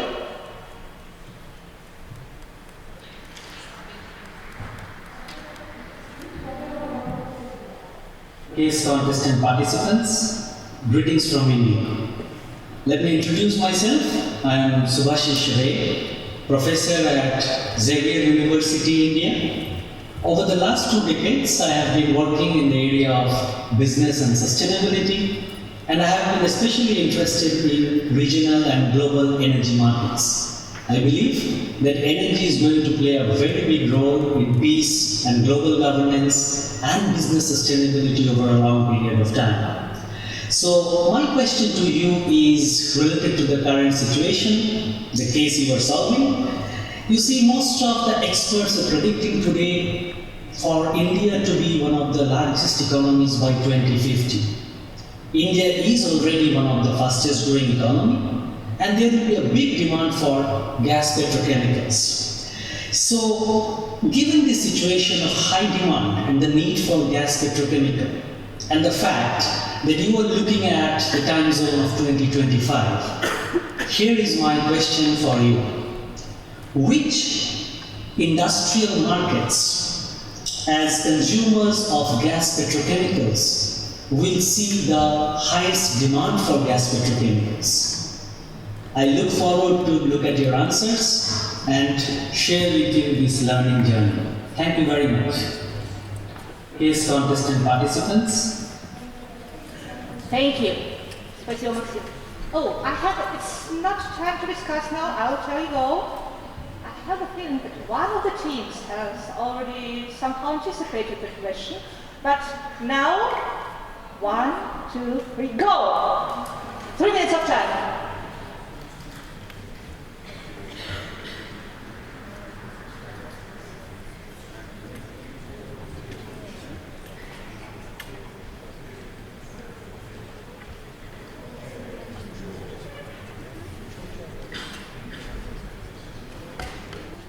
The heartbeat begins when you have only 30 seconds to go. Over. Hands up, drop your pencils. Be ready to hand out your solution to Frederick.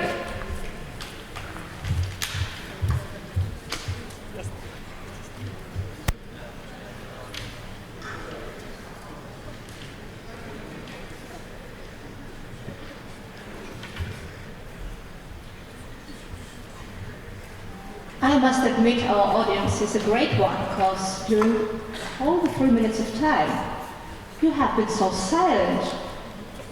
I think the teams have got a huge support from the audience. Maybe it's time for the teams to give an applause for the audience.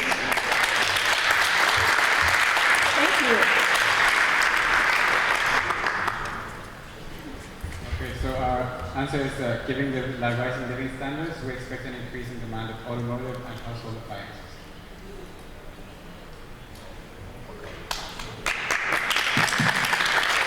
Thank you. Thank you, Dr.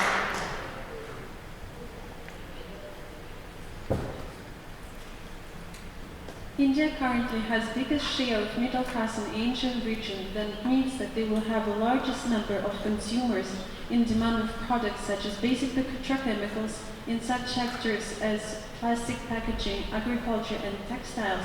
And there is a growing need for construction materials going in line with urbanization. Thank you. Thank you, India.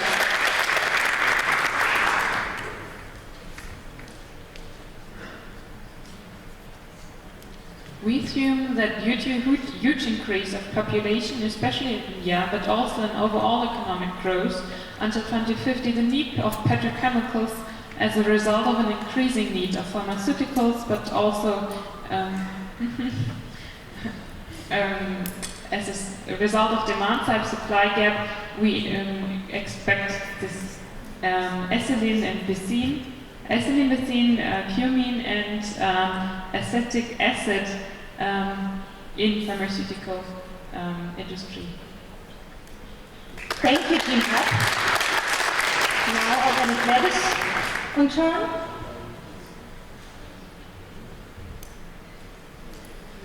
Thank you. First of all, the agricultural sector of Indian economy will retain its power. So there will be a huge need for minerals, fertilizers, and other petrochemical products. Secondly, the medicine sector, with the growth of quality of life in India, will create the need for medical membranes and products. Thirdly, electronics sector will demand membranes for computer devices. Lastly, it is the machinery and automotive sector. And finally, manufacturing. Thank you, Organica. Now, UDE.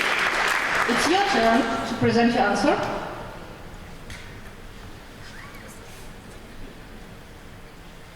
We believe that the packaging industry will grow with the highest rate because there will be tremendous growth in e-commerce, food industry and other sectors where packaging products will be needed. Another industry will be the automobile industry. Thank you, Team UDE. Team Orange. India is heavily reliant on agriculture. There is an expected increase in the fertilizer sector. Further, the transport sector are in need of gas. Painting and coating industry is growing from $3.1 billion till $12.5 billion. Thank you, Team Orange. And last but not least, the answer of the Team Chemical Squad. By 2040, in our opinion, according to the World Population Forecast, India is going to overcome the Chinese in terms of population. The main industries that would drive the demand of the petrochemicals will be the automobile and machinery industry, especially industrial clusters such as Bangalore. Moreover, the pharmaceuticals and agriculture industries will show great growth. Thank you, Chemical Squad. Thank you. So I think now we got enough aspects for our jury to think about it, and the jury will perform a very difficult task. So, dear jury members, I kindly ask you to proceed to your consultation room and to discuss your impressions of this contest, because the following part of our afternoon would not be graded. It would be fun for all of us, while the jury members will work hard. So I'm very sorry that you have this hard work now while we have fun. Please start your discussions and come back with results, with the feedback, and we are very keen to learn about your impressions.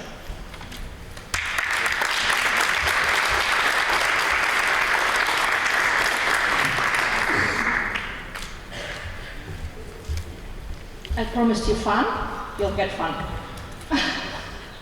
Just let the jury members get out the hall.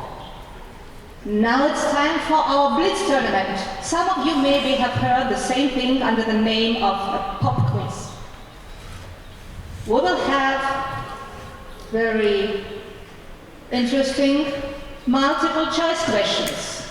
And you can answer them with A, B, C, or D quite simply, but the answers are not so simple. Then, those of you who are voters, you should know how to use your voting device. It looks like this on the screen, doesn't it? Okay, you cannot press letters E and F, because we don't offer you this opportunity. So just stay within A, B, C, or D, and if you change your opinion, maybe you have pressed A, and then you think, oh, some time remains, I can still change my opinion. Do it. Feel free to do it. But the last button you press, when the time is over, is your answer. Last year we've done something similar, and we've seen that our teams, although they have been quite squeezed like lemons after the contest, they performed a bit better than the audience, and I think now it's a challenge for you, because you are very, let's say, special audience. All of you have already done the mini case.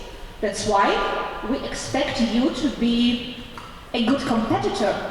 You play all together as the audience, will get a kind of an average result from you as an audience, and 7 teams play against 1 audience. Is it okay, guys? Are you ready? Okay. Then I hand out to Rustam, our supporter on the operations table, and we start with our pop quiz. You have only 30 seconds to type the answer, and the question number 1 is: what percentage of the world's population does not have access to electricity? A, 5%, B, 10%, C, 17%, and D, 25%. And the time starts now. Go! Rustam?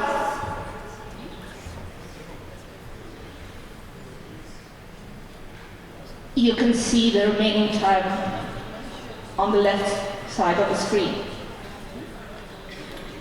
Our teams will hold up their answers now. And we have C, C, C, D, C, C, C, and now we have a voting result from the audience. And what is the answer of the audience? It's C. 17% of the world's population does not have access to electricity. Thank you. We'll proceed with the next question. When was the first gas pipeline built? A, in 1000 BC, B, in 500 BC, C, in 500 AC, and D, in 1000 AC. And the time starts.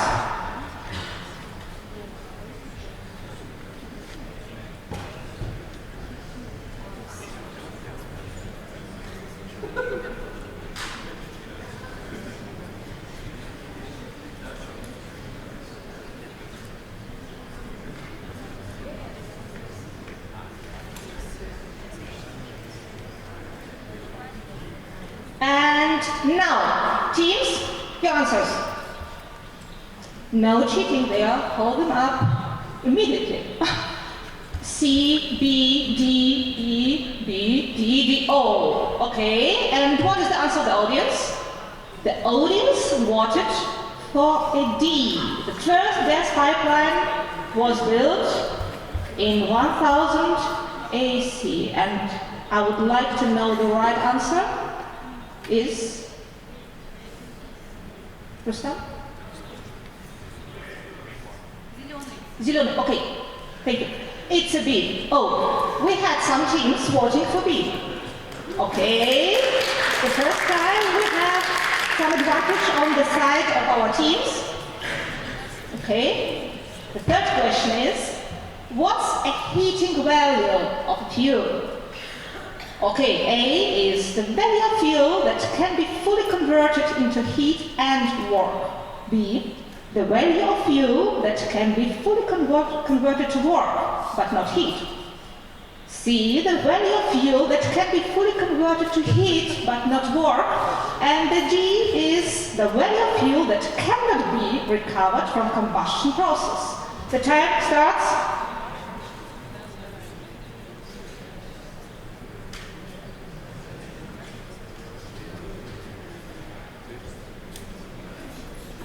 Okay, it's A, C, C, C, C, C, C. Okay, and what is the vote of our audience? Oh, the audience has voted for A, okay?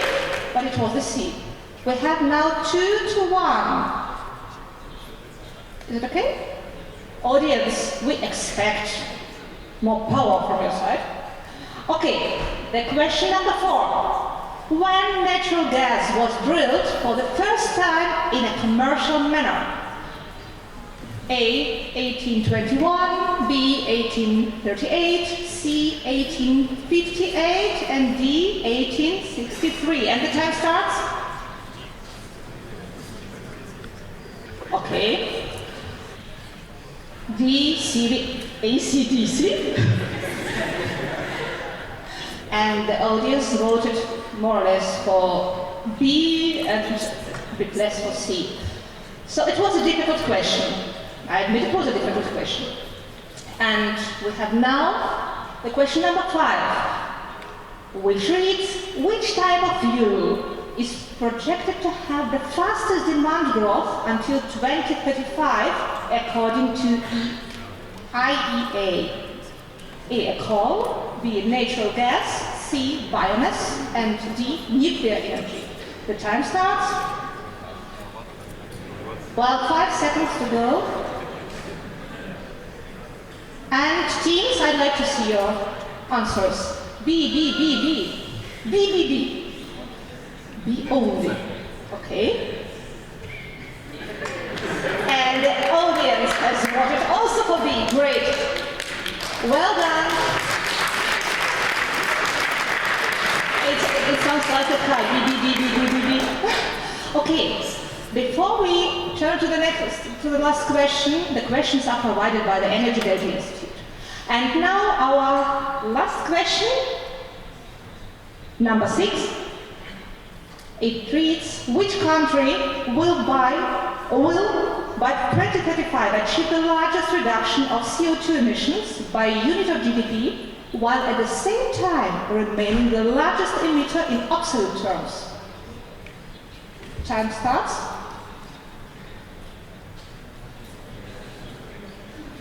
5 seconds to go. 5 seconds to go. And now, teams, your last answer. Hold up your cards. B. The same issue with the car. B. And the audience? B. Great. I hope you feel better now because you're really a great audience. Okay, you might get nervous.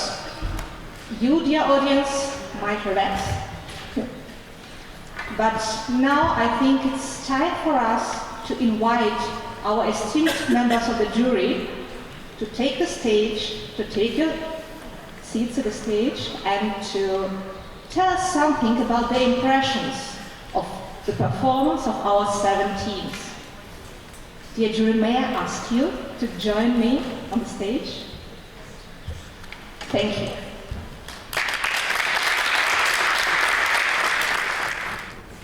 So, is everybody ready to listen to the feedback of our senior experts from industry and academia? Mr. Fipp? Yes, dear students, thank you very much for an excellent performance. It was really good, really entertaining, very high level what we have seen today. Don't forget, this is about participating, it's the Olympic thought.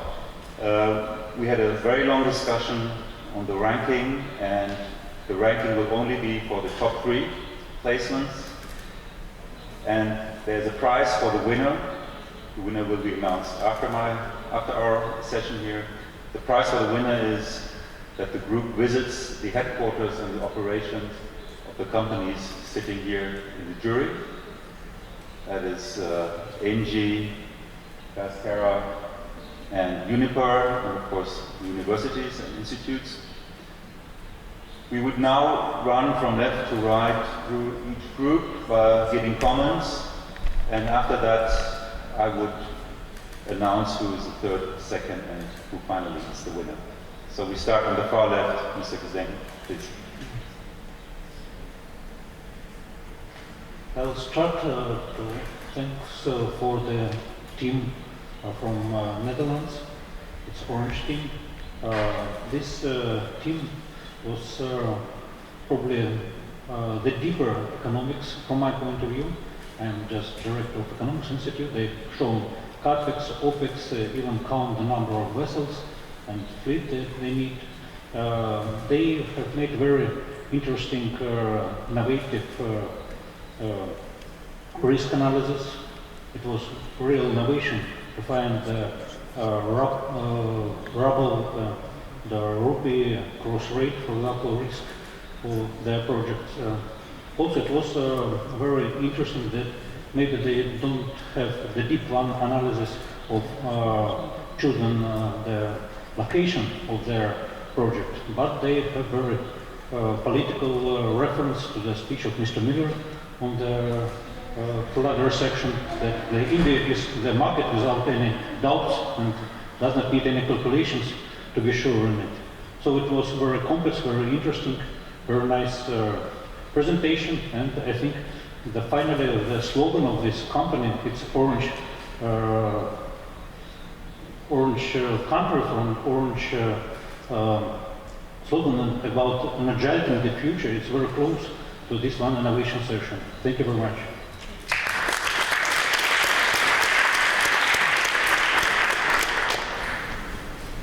Я хотел бы прокомментировать выступление команды Газминерс.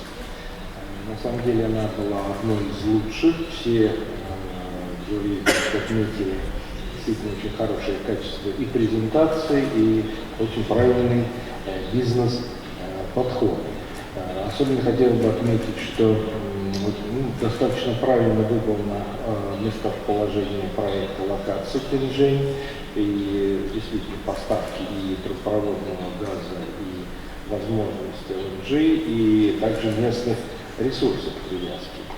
Правильно определены партнеры возможные, в принципе, хорошо обоснованный проект и с точки зрения политической, и всех входящих в возможные проекты решить. Некоторые недостатки можно было бы сказать о том, что они указали, что это полиэтилен, фактически один продукт, и естественно, нефтехимический комплекс не может работать на один продукт, это надо было, на мой взгляд, более широко раскрыть, значит, какие продукты действительно будут. Ну и по поводу стоимости, сроков здесь можно было, конечно, более подробно это все показать. А в общем, проект очень хороший, и мы благодарны команде за профессиональный и хороший подход. Спасибо.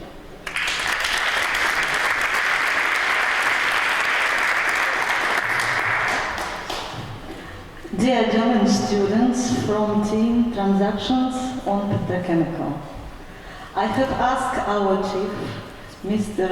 Phil, about this possibility to present my opinion about your work and your result. Fortunately or unfortunately, we are not able to look into the future, but we are able to evaluate your skills, your competences, your logic scheme, and your presentation skills and your team building interactions.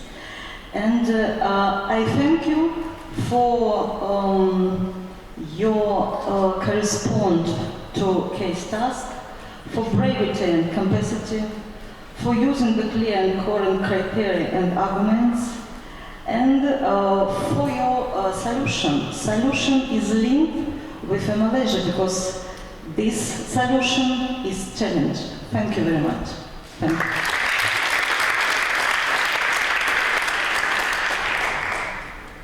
I will comment on the two Russian teams. First one, Organic Lab. Thank you very much for a good presentation. It's very professional, very creative. We thought that the choice of the location, island Euron, was very logical. You developed the case very good around it. Your case had sound economics, and we thought that was very convincing. Thank you.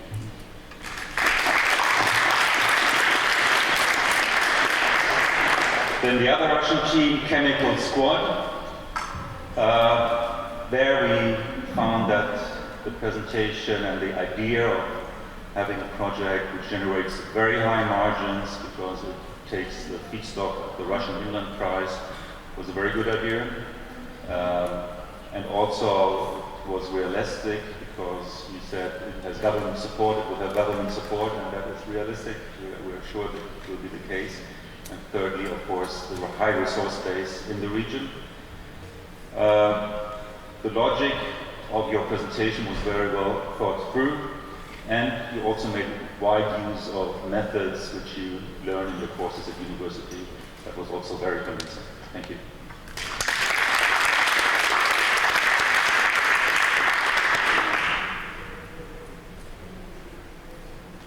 So, personally, I would like to thank a lot the German team, UDE, for their very professional performance on the stage. I think the originality of the Q&A session was very well appreciated, and the team was very well organized. So, as you were presenting as a consulting company and as a public listening to you, I was really appreciating the performance and saying I would like to work with this team. So thank you very much for your presentation, very professional, and you make me aim at working with you.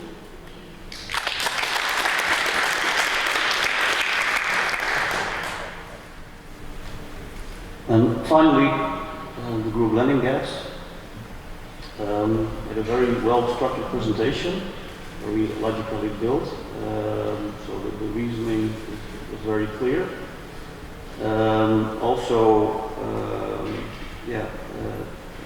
Apart from that, there were some less obvious choices made. For example, to choose an with Arkema. So it was also very clear from the presentation that you put a lot of good work in it and good research, and that was clear. So I would like to compliment with that.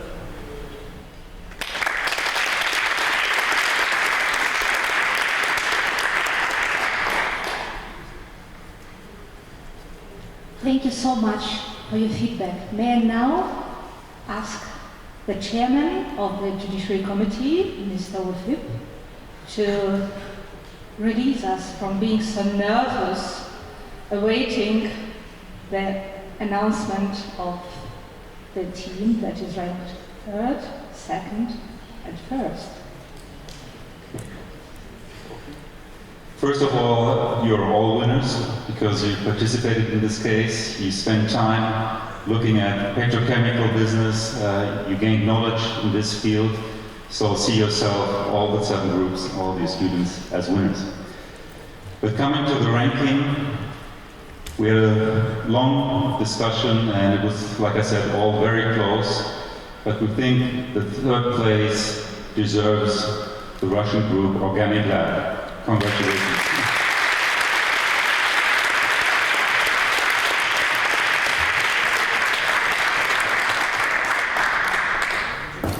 The second winner is from the Netherlands. The gas winners, congratulations.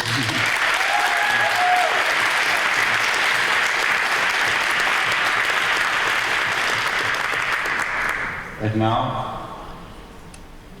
the exciting point, the point where you all work for, but don't forget you're all winners. But the winner of the competition is the Russian team Chemical Squad. Congratulations.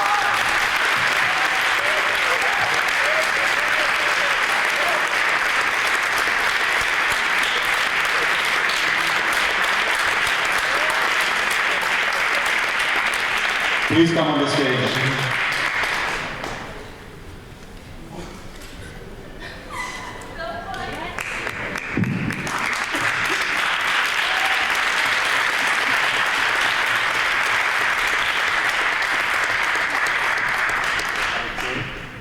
Please continue. You're the team leader. Congratulations. Thank you. Here's a certificate signed by Mr. Komjakov from Gazprom and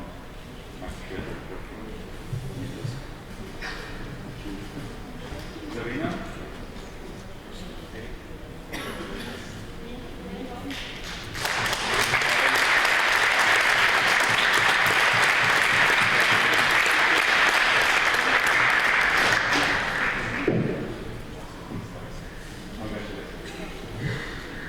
So please give them a big hand.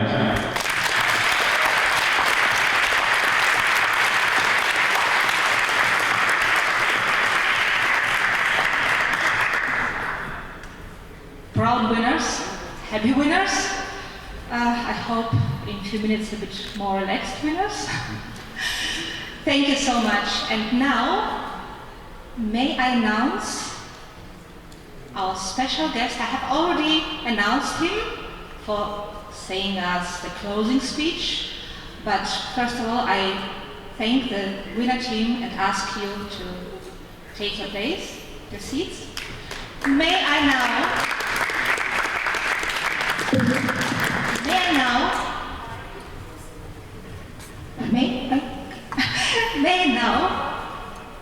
warmly invite Mr. Maximtsev as the rector of the St. Petersburg State University of Economics and as our special guest, as the representative of the organizing committee. Я буду говорить по-русски. Good evening. Дорогие друзья, мне сегодня очень приятно было наблюдать, как мы с вами очень быстро развиваемся и идем вперед. Вчера, когда начиналась первая встреча, пленарное заседание, Алексей Борисович Миллер особо отметил важность молодежного дня, который проходит в рамках газового форума. Мы сегодня в эти дни проводим второй молодежный день, и мы видим, насколько он сильнее, мощнее, успешнее. Мы видим, как возросло число участников, насколько выросла их активность, потому что, поверьте, лучшие из лучших собрались в эти дни здесь, в Санкт-Петербурге, на газовом форуме. Вы молодцы, вы проявили удивительные интеллектуальные способности, стремление к успеху, к победе, и мы сегодня это наблюдали, когда были интерактивные игры, когда все участники проявляли недюжие интеллектуальные способности и были вовлечены в этот процесс. Мы сегодня горды всеми командами, которые присутствуют здесь, и, на мой взгляд, присутствие здесь – это уже победа, потому что действительно отбор очень серьезный. Я поздравляю все команды, вы молодцы. Я хочу сказать огромнейшее спасибо Международному деловому конгрессу и, конечно же, «Газпрому», лично Алексею Борисовичу Миллеру, потому что без их поддержки мы бы не смогли провести эти встречи. Те, кто знает, оргкомитет работал долго, это очень кропотливая работа, совещания в течение года, поиск тех инноваций, тех интересных моментов, которые сегодня были реализованы в эти дни. Я хочу огромнейшее сказать всем членам оргкомитета, потому что вы молодцы, вы создали этот проект, и он стал еще более успешным, чем в прошлом году. Мы действительно двигаемся очень динамично, потому что тот диалог, который проходил уже второй год, это было вчера и год назад, когда лидеры ведущих компаний, энергетических компаний мира встречались с вами, отвечали на ваши вопросы, и был конкретный, очень глубокий, искренний диалог, поверьте, наверное, такую возможность имеет не каждый студент. А напомню, здесь представлены ребята из 28 зарубежных университетов, 15 российских университетов. И для нас, и для вас это действительно победа. Я хочу сказать огромнейшее спасибо высокопрофессиональному жюри, потому что они сомневались, они искали правильные решения. Чувствовалась, какая дискуссия проходила в том кабинете, когда они проводили совещание, они оценивали вас, они выискивали самого лучшего, это было очень тяжело им сделать. Я хочу сказать, конечно, огромнейшее спасибо всему техническому персоналу, нашим переводчикам, они обеспечили прекрасную коммуникацию, мы понимали друг друга, несмотря что разные культуры, разная ментальность, разные языки.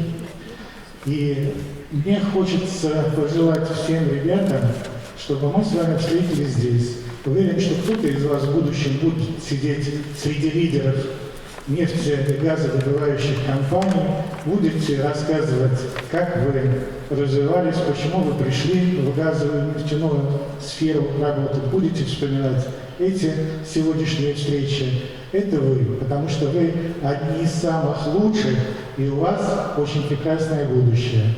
Я желаю вам, дорогие ребята, чтобы вы по возможности сохраняли вот эти контакты, которые зародились в эти дни, они вам очень помогут в будущем. Мы всегда будем рады видеть вас в России на различных площадках академических и в нашем университете, в других университетах нашей России, потому что диалог, сотрудничество между молодыми лидерами, поверьте, он очень важен, мы все это ощущаем. Я хочу всем сказать огромнейшее спасибо, новых встреч, и уверен, что абсолютно мы будем проводить следующий молодежный день в рамках 2017 года в октябре. И я уверен, что мы все лучшее, что были сделаны за эти 2 года, будем совершенствовать, и он будет таким же мощным, сильным и активным. Спасибо.